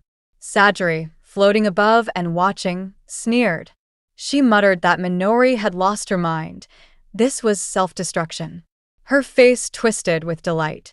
Pink aura swirling around her, she laughed in triumph, pleased that both Mikoto and Minori's blood would now be hers. But she clicked her tongue in irritation when the thick smoke concealed everything. She grumbled that she couldn't see and wanted to collect their bodies already. Then a voice echoed through the haze. Minori's voice. She told Sajiri that she was mistaken about one thing. Sajiri flinched, sweat forming on her brow. Through the fading smoke, Minori stepped forward. She asked Sajiri how she could possibly think Minori would fight against her own brother. Minori explained that when they escaped from that prison hell, she and Mikoto had killed each other countless times, training themselves to the brink. She had long since prepared for this. Her aura blazed brilliantly, intimidating and vast. Sajiri stood frozen, unable to respond. Then, from within the smoke, another figure emerged. It was Mikoto. He stood tall beside Minori. He looked at her and thanked her sincerely. Together, brother and sister stood side by side, their bodies glowing, their presence overwhelming. Mikoto told her that he had believed in her all along. They took their battle stances once more, radiant aura pouring from them in waves. Now it was their turn to strike back. Minori and Mikoto began stepping forward toward Sajiri, their glowing aura radiating power. Sajiri stood still, her expression tight with anxiety, as sweat formed along her forehead. She wondered in disbelief whether the explosion had really broken Mikoto's hypnosis. Trying to mask her unease with a smile, she told herself that if that was the case, she only needed to put them back under her control again. Without hesitation, Sajiri raised her wand and cast a powerful spell. Under its influence, the fallen hunters began to rise again, their movements stiff, their eyes faintly glowing with pink light. Even the dragon, once thought defeated, stirred once more and climbed back onto its feet, its massive form trembling under the force of magic. Sajiri summoned all the controlled hunters and the dragon to charge at Minori and Mikoto. As one of the hunters rushed toward Mikoto, Minori quickly stepped in, blocking the strike with her blade. Their weapons clashed, and a contest of brute strength followed as both struggled to overpower the other. Meanwhile, Mikoto launched himself into the air and, with a devastating kick, slammed another hunter's head into the ground. Then, without a moment's rest, Mikoto darted forward and confronted the dragon directly. It began to gather fire in its throat. Before it could launch the attack, Minori stepped in front of Mikoto once more and held up her magical shield, absorbing the brunt of the flame. While holding the shield in one hand, she clenched her sword in the other and activated her black fire ability. With a swift, decisive movement, she severed the dragon's head using her special technique, Flamme Noire, Black Wedding Slash. After the beast fell, Minori and Mikoto stood side by side, now directly facing Sajiri, who mocked them by saying it was all pointless. Lifting her wand once more, she spread her hands wide and reanimated even more dead hunters. She taunted the siblings, saying that these hypnotized people no longer felt pain and would continue moving until their hearts stopped. Bloodied and broken, the hypnotized soldiers moved like lifeless corpses toward the siblings. Minori and Mikoto stood back to back, watching the oncoming tide. Mikoto warned her that if they didn't finish them properly, they'd just keep getting up again, just like zombies. Minori clutched her blade and admitted that perhaps they themselves weren't much better. As another hunter lunged at them, Mikoto ducked and delivered a crushing punch to the enemy's face, blood spraying from the hunter's mouth. But even as the hunter collapsed, he began to laugh unnaturally and turned toward Mikoto again, unfazed. Minori then told Mikoto that it wasn't just the magic controlling them, it was something darker. She insisted that they had to be knocked out fully. Mikoto nodded, clenched his teeth, and went to work. He moved with deadly precision, slicing one hunter's neck just enough to disable him, then shifted smoothly and uppercut another straight into unconsciousness. But as they fought, more and more of the hypnotized swarmed them. Mikoto commented on the overwhelming numbers. Just then, the dragon descended from the sky and crushed Mikoto beneath its giant foot. Sajiri stood triumphantly on the dragon's head. Minori cried out for her brother in shock. Sajiri, meanwhile, invoked her temptation hypnosis on Mikoto, declaring arrogantly that no one could resist her magic. She analyzed the situation, stating aloud that after everything, their stamina and magical reserves must be nearly drained. Standing behind Mikoto as he knelt, she placed her hand on his face and ordered him to destroy Minori, to smash her into pieces. Mikoto began to step forward, head lowered, seemingly under her control again. But then he paused. Sitting down on the ground, he activated a red glow that radiated from his body and clenched his fist tightly. Sajiri shouted at him, asking what he was waiting for. Suddenly, without warning, Mikoto turned and punched Sajiri square in the face, sending her flying as blood burst from her mouth. She landed on the ground, tumbling backward, her face contorted in disbelief. From where she lay, Sajiri looked up at the siblings in horror. Mikoto taunted her, saying her hypnosis didn't work anymore. She crawled in the dirt, unable to comprehend what had just happened. Minori stepped forward and coldly told her that she had already surpassed Sajiri. Sajiri, now bleeding and wide-eyed, screamed that it was impossible. She asked how Minori had managed to overwrite her hypnosis. Still shouting impossible again and again, she rose to her feet and began flinging curses wildly, activating every spell she could. The blasts crashed into the earth, stirring up a great dust cloud. But when the smoke cleared, Minori and Mikoto were still standing, unharmed, a brilliant magical shield surrounding them. Sajiri screamed at them to die, but Minori calmly replied that she wouldn't be dying today. Sajiri's face twisted in fury as she screamed for Minori to shut up. Her voice grew monstrous as she raised her wand and cast more spells into the sky. Her hatred boiled over, and she unleashed her ultimate attack, Meteor Ray, Falling Star Prison. Bright projectiles rained down from the heavens toward them. Yet even this barrage failed to penetrate Minori's shield. The flames danced across its surface harmlessly. Minori declared that Sajiri's magic could no longer touch her. Then Minori began her incantation. A powerful darkness radiated from her as she activated Flamme Noire, Black Flame, and launched the blazing energy directly at Sajiri. Desperate, Sajiri conjured her Swell's ice shield, a glowing blue barrier. But as the black flame collided, the ice cracked, then shattered entirely. The black fire consumed Sajiri. She screamed in agony, her skin beginning to melt as the fire spread over her body. Her once beautiful features, her pride, were now vanishing into ash and pain. Mikoto, watching calmly, asked if burning hurt a lot. Minori approached her slowly and said that she had felt this pain too many times.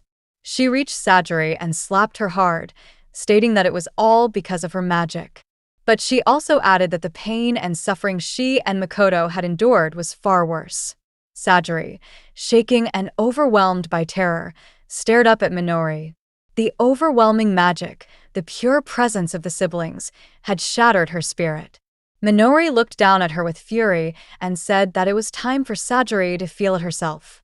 With that, she placed her hand on Sajiri's forehead and began casting a spell, a permanent hypnosis, one from which there would be no awakening. She told Sajiri to enjoy it to her heart's content. And as Sajiri's consciousness was swallowed by the magic, she opened her eyes to find herself in a room she recognized. Her heartbeat quickened, eyes darting as confusion turned to dread. Only moments ago, she had been fighting Minori and Mikoto. But now, she was back inside the cube. The same cube she had once used to torture them, where she had strung them up over spinning fan blades, slicing them apart endlessly. Now it was her turn, and the nightmare was only beginning. As Sajiri realized where she was, terror overwhelmed her. Her heart pounded as she recognized the cursed chamber, the cube where she had once tortured Minori and Mikoto. She wondered in horror why she was back there. Overcome with panic, she screamed and shouted to be let out, her voice trembling with fury and desperation. She kicked against the glass violently, but it was pointless. Nothing cracked. Nothing moved. She kept shouting at the top of her lungs, demanding someone, anyone, to release her from this nightmare. Desperate, Sajiri tried to activate her Thunderbolt Purple Lightning ability, thinking it might shatter the chains restraining her. But when no energy came forth, she froze in disbelief. She immediately attempted her Meteor Ball, Star Tail technique, then her Water Cutter, Water Clash, followed by her Wind Blade, Storm Edge, and finally, Ice Needle, Water Piercer. None of them worked. She was horrified. Her magic was completely sealed. After a brief silence, she let out a scream of sheer frustration and asked herself why her magic wasn't working. That was when she noticed Mikoto approaching the cube from outside. His presence startled her, and she immediately begged him to help her. Her eyes widened in terror as she realized it was truly him. She called out again, but Mikoto remained silent. He didn't say a word. He simply stood there unmoved. Then, slowly, he walked toward the machine that controlled the fans inside the cube. Sajiri watched in panic as he operated it. She couldn't understand what he was doing until it clicked. He was turning the machine on. She screamed at him to stop, pleading and yelling at him not to press the red button. But Mikoto did not listen. Without hesitation, he pressed it. The fan beneath her roared to life, and she immediately began to descend. The blades below began shredding her body, and she cried out in agony. Blood splattered violently within the cube as the fan tore through her lower half. Her flesh was mangled, ripped apart. Only her upper body remained as she screamed repeatedly that it hurt. The machine continued ripping through her limbs, arms, and torso until all that remained were scattered bloody fragments. Chains held the last remnants of her twitching hand as her shredded body fell apart. Then, all at once, Sajiri's eyes snapped open. She gasped, horrified. She questioned what she had just experienced, though the pain had been all too real. As she blinked, she saw Mikoto once again, standing there silently, just as before. She wondered if she had returned. But Mikoto didn't say a word. She began to beg him again, humbling herself, pleading for mercy. She told him she would do anything, just to be released from this nightmare. But Mikoto merely raised his hand and pointed at something. Her gaze followed it and landed on the machine's gauge, the blood value level. It displayed 0000 as the current value. Right beside it, the total value glowed, 9698. She stared at the number in disbelief as the dial began to rise again. Her heart sank. She realized this was the same total, the same number of times Minori and Mikoto had been pierced inside this very machine.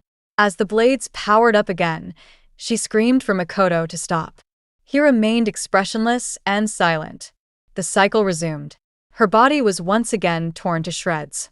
Her blood splattered across the cube walls. Her voice rang out in horror. She begged to be freed, but it was useless. Again and again, the same scene played out, each time more agonizing than the last.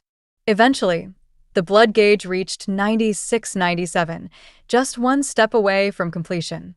Sajiri stared at it, with trembling hope. She convinced herself that if the counter reached its total, this punishment would end. She waited, breath held. Finally, the dial clicked to 9,698, and then reset to 0000. Sajiri screamed in anguish. She kicked and thrashed against the glass in fury, shouting why, again and again. She was desperate to understand why the loop hadn't ended.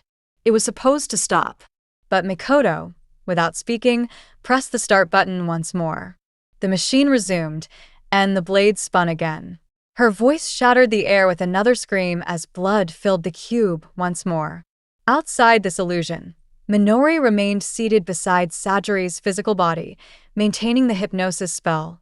Makoto stood nearby, watching the sight unfold. He was disturbed by the sight of Sajiri's true form. Her body had withered into a skeletal husk. There was barely any flesh left on her, only a terrifying skull-like shell. Makoto quietly realized what had happened. Sajiri had used Baikirin's magic and technology to falsify her youth. Minori agreed. Judging by her appearance, they estimated that Sajiri had lived for over 150 years, sustained by the regenerative blood and bodily fluids of beings like them. Makoto now understood. That was why Sajiri had been so obsessed with the two of them. She had targeted them for their powers of regeneration. She needed them to maintain her illusion of beauty and youth. As Sajiri's body twitched and her mouth began to mutter something incoherent, Minori coldly stated that the pain Sajiri had endured was still far less than what they had suffered. She explained that Sajiri would now endure 10 times the pain they had. Even after all of this, Sajiri's obsession hadn't ended. Minori regarded her with pity and disgust. She whispered that what Sajiri was experiencing was a true demonstration of consequences, a real nightmare fitting for her crimes. Turning to Makoto, Minori asked him what they should do next. She reasoned that Sajiri would likely die of old age soon anyway, even if they left her as she was. There was no need for them to finish her off. The two of them began walking away. But after a short distance, Minori paused. Something caught her attention, a glint of light reflecting off Sajiri's broken form. She turned back and returned to investigate. Kneeling beside the body, she found a necklace.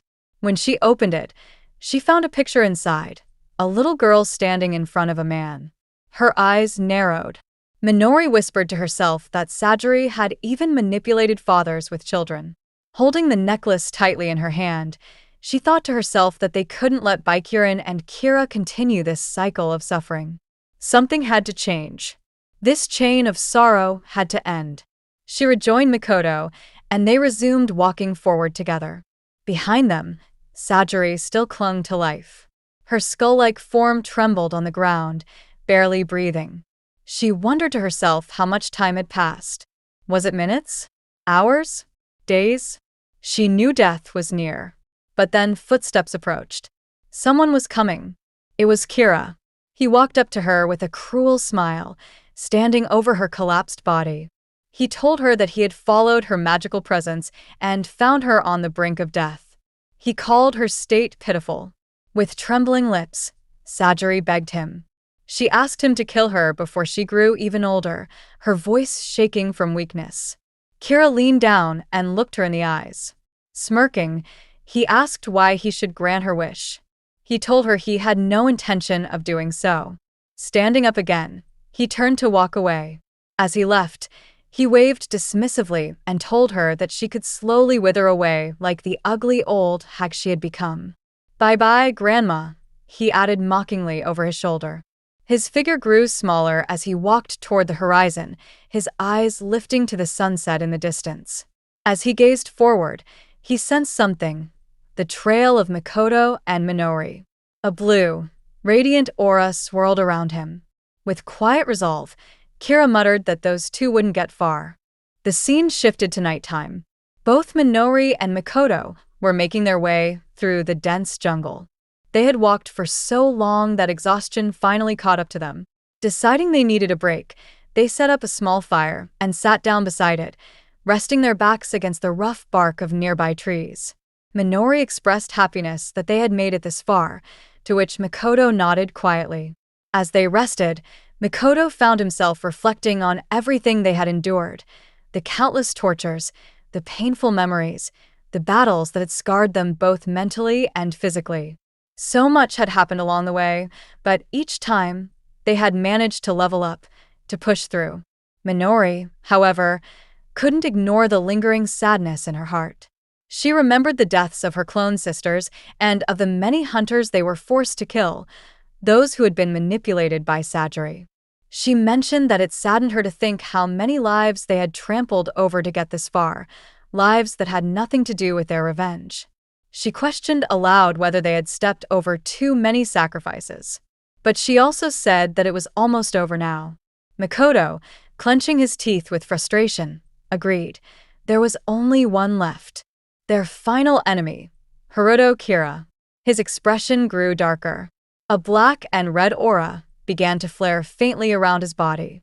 He declared with grim determination that they would kill Kira and finally end their revenge.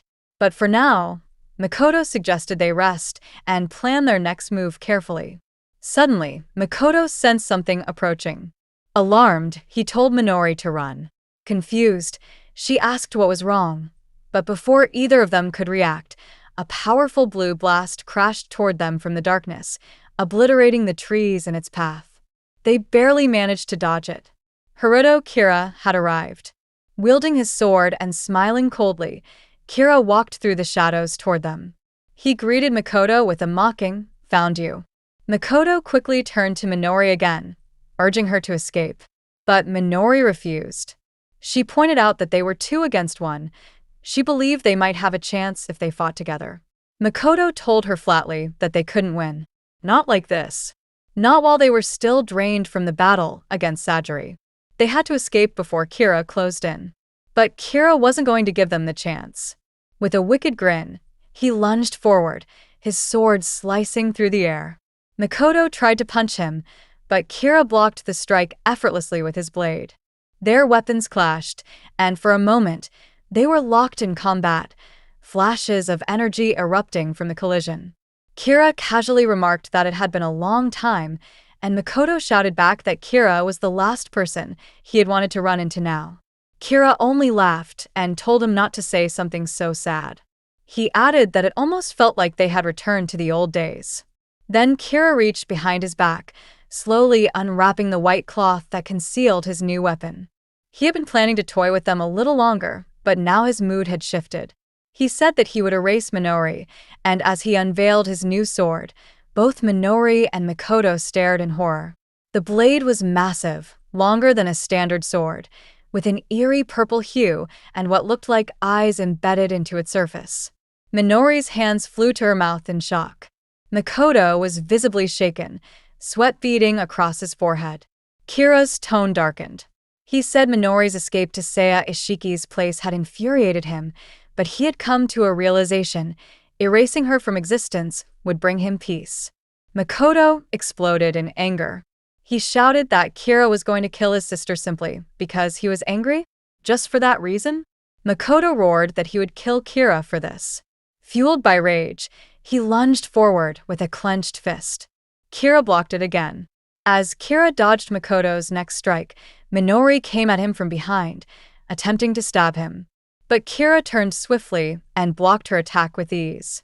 Makoto seized the opening and rushed in once more, finally landing a punch directly into Kira's ribs. For a brief second, he wondered if their attacks were actually affecting him. Minori activated her Flamme Noire, Porter Black Scripture, coating her blade in blazing black flames. She charged again, but once more, Kira blocked it with his cursed sword. Then Kira began to realize something. They were working together. Coordinated. Dangerous. As he stood firm, He activated a magical spell. His sword began to glow with an immense, evil purple aura. He muttered that he wasn't the only troublesome one here. Minori and Makoto were frozen. Kira moved instantly. In a single slash, he severed Makoto's arm. Blood sprayed into the air. Makoto stared in disbelief as his arm flew through the darkness, landing a short distance away.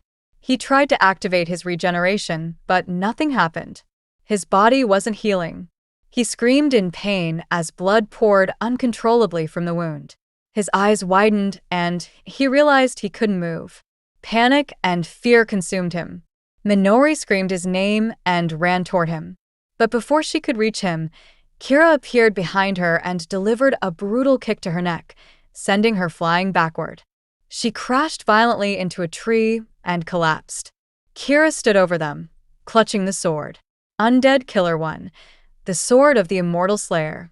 A cursed weapon that nullified regeneration. Any wound inflicted by it could never be healed again. This was no ordinary blade, not like the toys Kira had once used. This was the real deal. Makoto, still on his knees, blood flooding the ground beneath him, shouted Kira's name with fury. But Kira simply chuckled, watching him suffer with that same twisted smile. Lifting his sword high, Kira began charging an enormous surge of energy.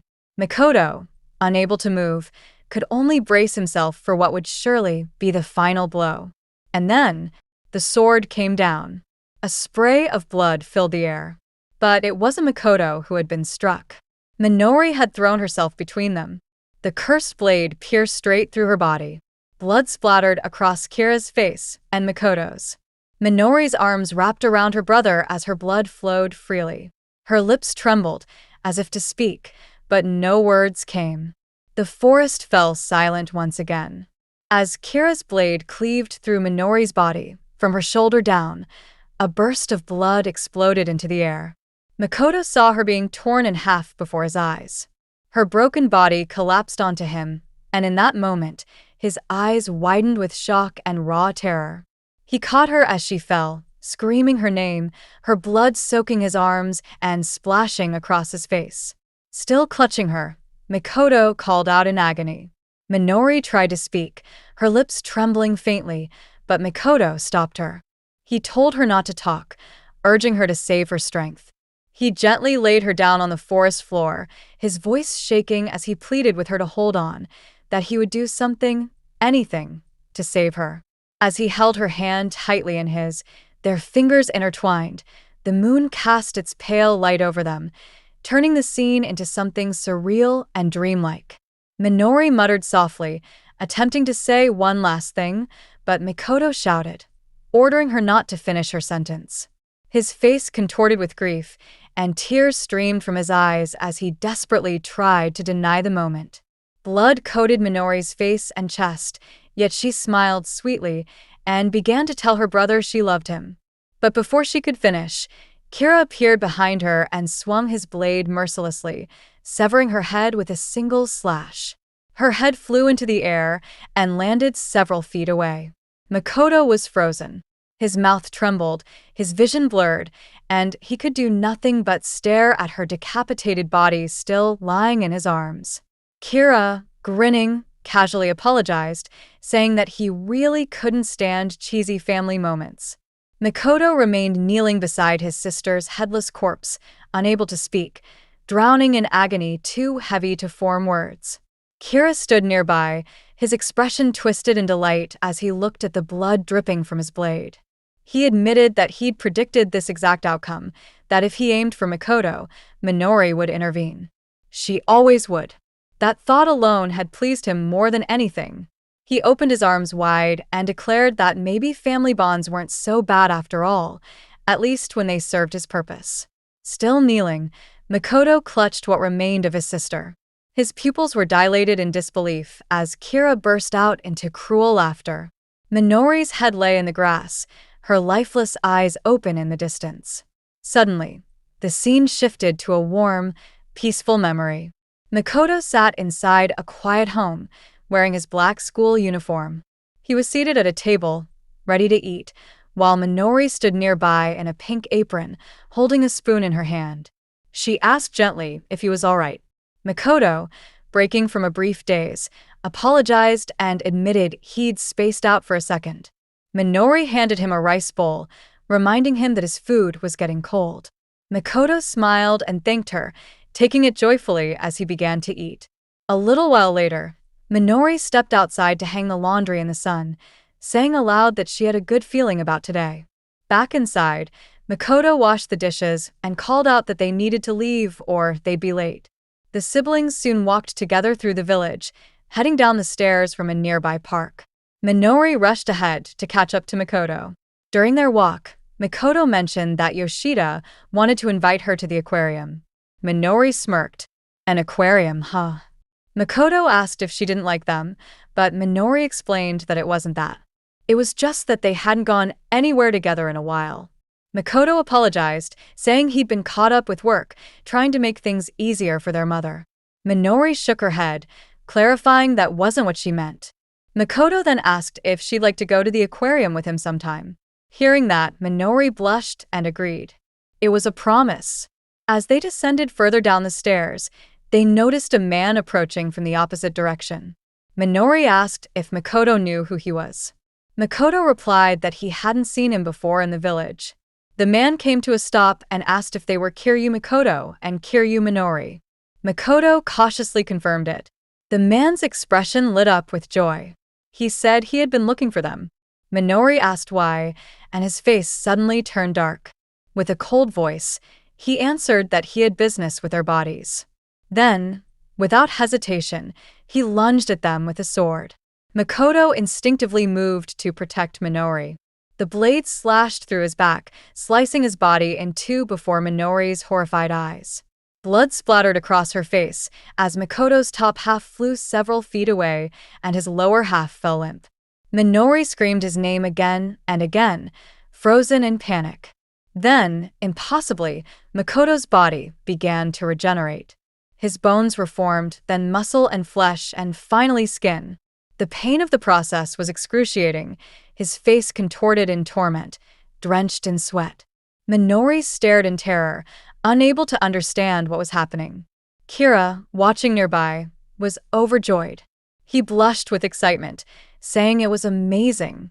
Mikoto, disoriented, stared at his own hands in disbelief, trying to make sense of what just happened. Kira stepped forward and confirmed it. He couldn't believe Mikoto had actually regenerated. Tears of twisted joy filled Kira's eyes.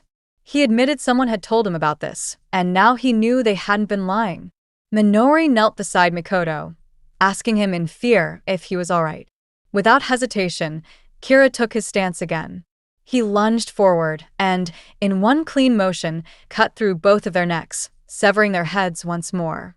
Their bodies collapsed. Kira turned back and watched. Then, their regeneration began again. He laughed, calling it the truth. No matter how many times they were killed, they came back. Blood covered his face, but Kira only grinned. He said he hadn't believed that monsters like Minori and Mikoto could exist. He walked toward them, calling them undead heirs of the immortals. Minori, trembling, asked what he meant by that. But Kira didn't answer. Instead, he resumed cutting them apart. He stepped on Mikoto's severed head and laughed, saying they didn't need to know. For now, their bodies were all he needed. And so the torment continued. Again and again, Kira butchered them. Over and over, their blood painted the trees and the soil. Mikoto and Minori cried out, their voices hoarse, their agony unimaginable.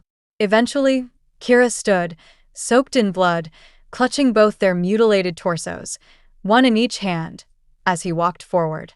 He smiled, declaring that he'd make good use of their bodies. Back in the present, Minori's corpse lay on the ground, her head severed from her body. Mikoto, staring at her remains, felt something snap inside him. His mind flooded with images of Minori, her smiling face, her laughter, her tears. He remembered her clearly, sweet and full of life. He screamed and slammed his fist into a nearby tree, blood trickling from his knuckles as veins bulged across his arms. And then, Black flames erupted from his body. A violent surge of dark energy exploded outward, covering the surrounding forest in a blanket of infernal power. The air trembled under the weight of it. Kira leapt back, shocked. His eyes widened. He had never witnessed anything like it. Makoto stood, consumed in black fire, his crimson eyes glowing with rage. Flames roared around him, feeding off his fury, his loss, and his pain. A storm had awakened. As the flames swelled higher, Kira peered through the inferno and realized with horror that Makoto had transformed into a monstrous being. He questioned aloud, shielding himself behind cover, what kind of entity he was looking at. From his perspective, Makoto had morphed into something no longer human. His eyes blazed red, long horns curved out from his skull, and black flames roared around his body. Even his hair had grown long and wild, and his arms had taken on a grotesque, beast-like form. Kira muttered in disbelief, wondering what kind of form this was. Makoto stared directly at him. Then, in a surge of overwhelming rage and power, he released a scream so loud and forceful that Kira was pushed back by it.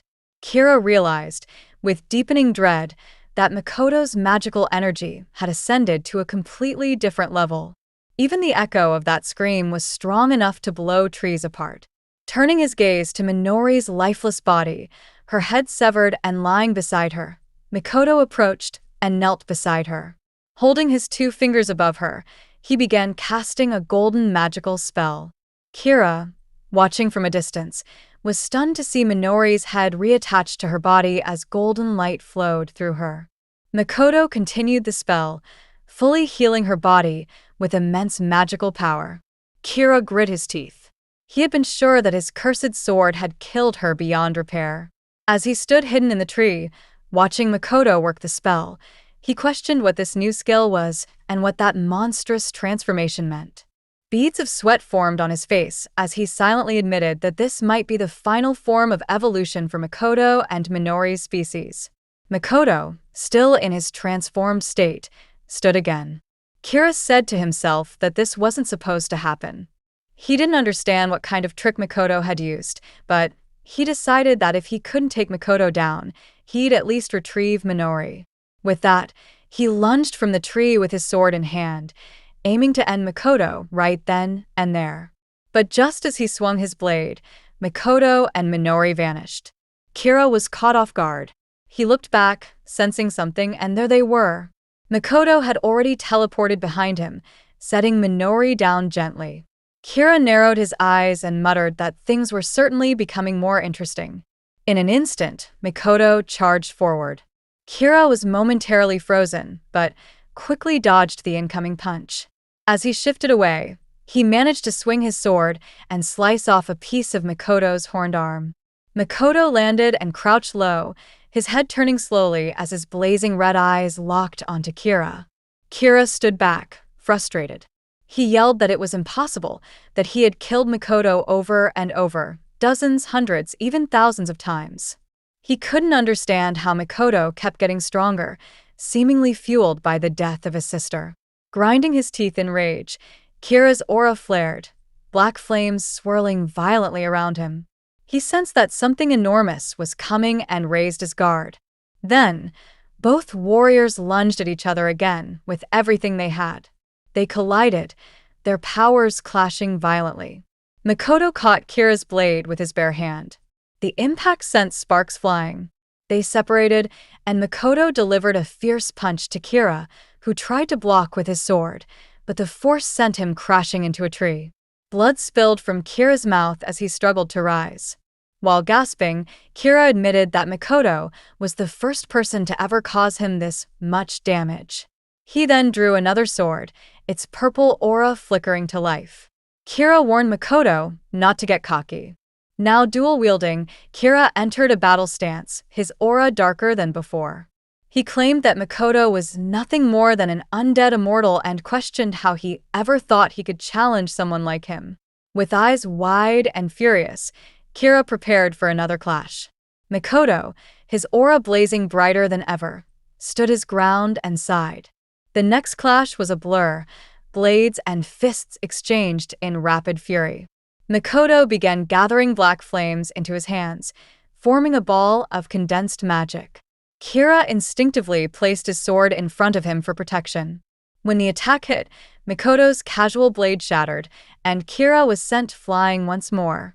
Kira used the momentum of a nearby tree to stop himself and shoved his feet into the ground for stability. With an intense gaze, he tightened his grip on his sword. Kira then lunged again and managed to cut Mikoto across the chest. Not satisfied, he yelled, "Not yet," and launched a second attack.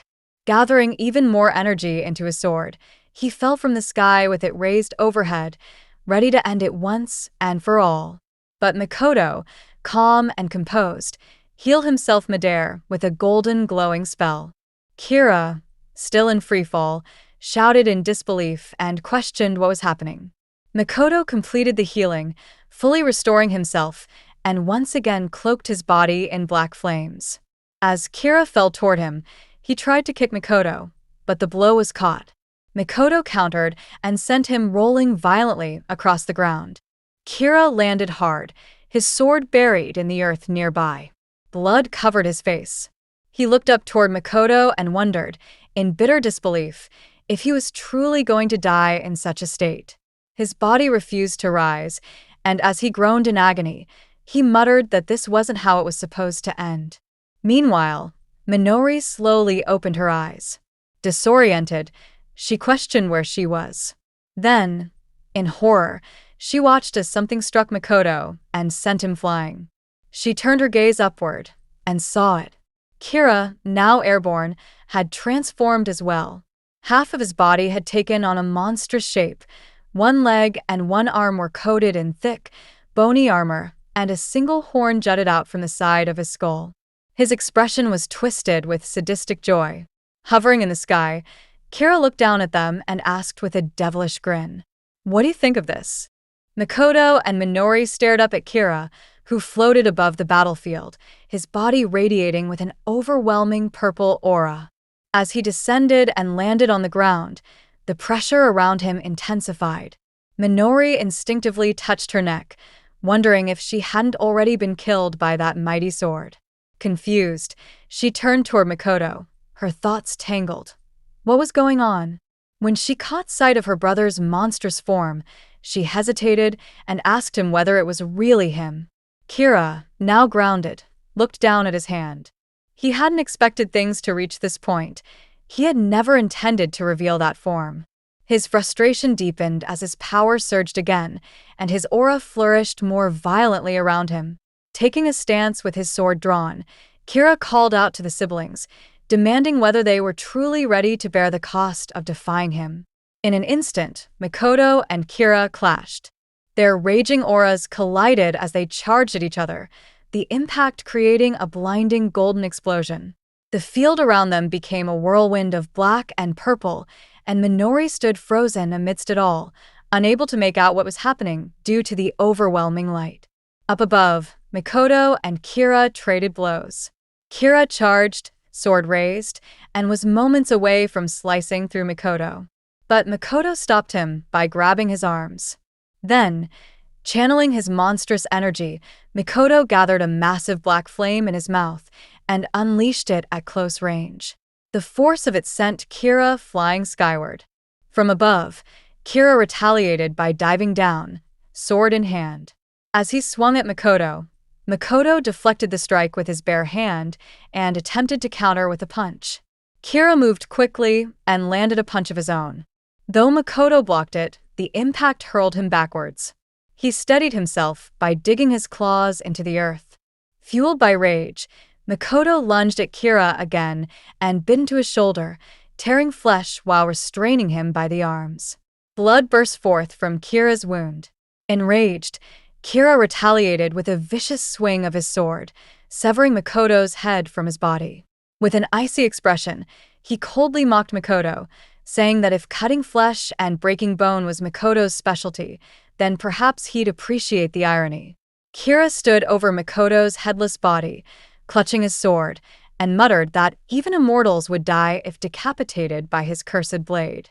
With dark satisfaction, he sneered and asked Makoto what it felt like to experience true death. Then, he laughed wickedly toward the sky. But his laughter faded as a glow of golden magic lit the battlefield. Kira turned, his eyes widening as Makoto began using the same divine healing spell he had once used to save Minori. The impossible was happening. Makoto's severed head was reattaching to his body. Recognizing the magic circle, Kira froze. He stared in disbelief, then realization hit him like a thunderbolt. The healing spell was reversing time itself. Black flames ignited from Makoto's neck as his red eyes reignited with life and fury. Makoto coughed up blood as he reawakened. Kira landed back on the ground, trembling with disbelief. He growled that such a technique couldn't possibly be used so easily or repeatedly. But Makoto stood tall, unbothered, ready once again. As both of them took their stances, Kira raised his sword high. A catastrophic surge of power came down from the heavens, fusing with his blade. He warned Makoto that this was the same technique that had once slain the Flame Hell Demon Lord. With it, Makoto would be obliterated.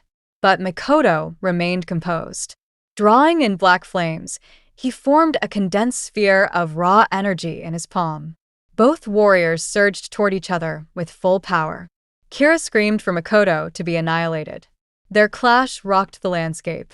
Black and pink energy collided violently. Despite Kira's strength, Makoto managed to stop the incoming blade with his bare hand. But the force of Kira's attack was tremendous. It severed Makoto's arm, sending him crashing to the ground. Just then, Minori rushed in from behind. She placed her glowing hand on Makoto's back and cried out to him, calling him Big Brother. The warmth of her power surged into Makoto's broken body. That moment triggered something deep within Makoto. He looked up and thanked Minori. His eyes gleamed even redder than before, and his strength soared.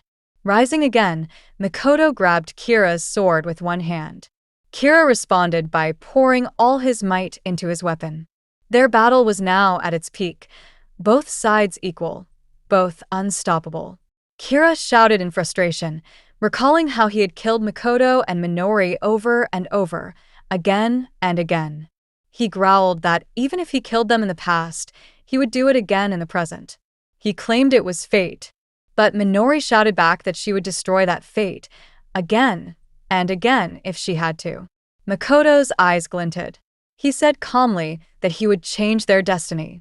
In that instant, Minori channeled her full power into Makoto. Together, they launched an overwhelming black energy wave at Kira. It struck him with terrifying force, lifting him into the sky. The resulting explosion was visible from far beyond the battlefield, an eruption of magic that split the very air. Days passed. In the aftermath of Kira's death, an investigation began within the Byakuran organization. As the truth unraveled, countless hidden crimes were exposed. The world learned the full extent of what had been done to Makoto and Minori. The people, now aware of the torment the siblings had endured, turned on Byakuran. Their anger erupted into protests and condemnation. The once feared organization was now reviled. Its headquarters were sealed shut. Outside, crowds gathered, sharing what they knew. One man muttered that he had once been Tora's classmate, and that Tora had always been a rotten person. Another, a large muscular man, claimed Kengo would kill anyone he disliked, even his own comrades. A girl quietly confessed that she had once been embraced by Ishiki, but it had been the worst experience of her life. A bespectacled man added that Sajiri Aya was over 100 years old. Then a girl with a sword on her back murmured that Haruto Kira had always felt suspicious to her. It was finally revealed. Kira had not been entirely human. While voices of sympathy for the siblings rose, there remained whispers of uncertainty. Revenge had been served, but the crimes committed in its name would not be forgotten. And as for their whereabouts, far away from civilization, in a serene field blanketed with greenery, Makoto and Minori sat together on a hill beneath an endless blue sky. Peace finally surrounded them. Makoto looked up and remarked on how vast the sky was. He asked Minori what they should do next. Then, turning to her, he asked if there was anywhere she wanted to go. Minori thought for a moment. The idea of going somewhere, anywhere, with her brother felt strange after everything they had endured. She admitted she couldn't think of a place. She asked Makoto if he had anything in mind. He stood up, stretching slightly, and told her that he did. Curious, she asked him where. He replied with a gentle smile. The aquarium. Minori froze. Memories surged. The moment before they had been captured, when they had promised to visit the aquarium together. The memory returned in vivid clarity. She nodded softly. As she looked up, tears streamed from her eyes, not from pain, but from relief, from joy. Let's go, she whispered. Makoto reached out and held her hand, helping her to her feet. He admitted that beyond this moment, he hadn't really thought about what came next. Minori told him it was fine now. They had plenty of time ahead. Makoto looked into the distance and said that there had been times when it felt like fate would crush him entirely. But even so, if one keeps going sometimes, they're rewarded. The siblings turned toward each other, smiling gently. Let's start over, Makoto said. And with that, they walked hand in hand through the grassy field, the sunlight bathing them in warmth. Step by step, they followed a path that would lead them toward a new life. A new beginning.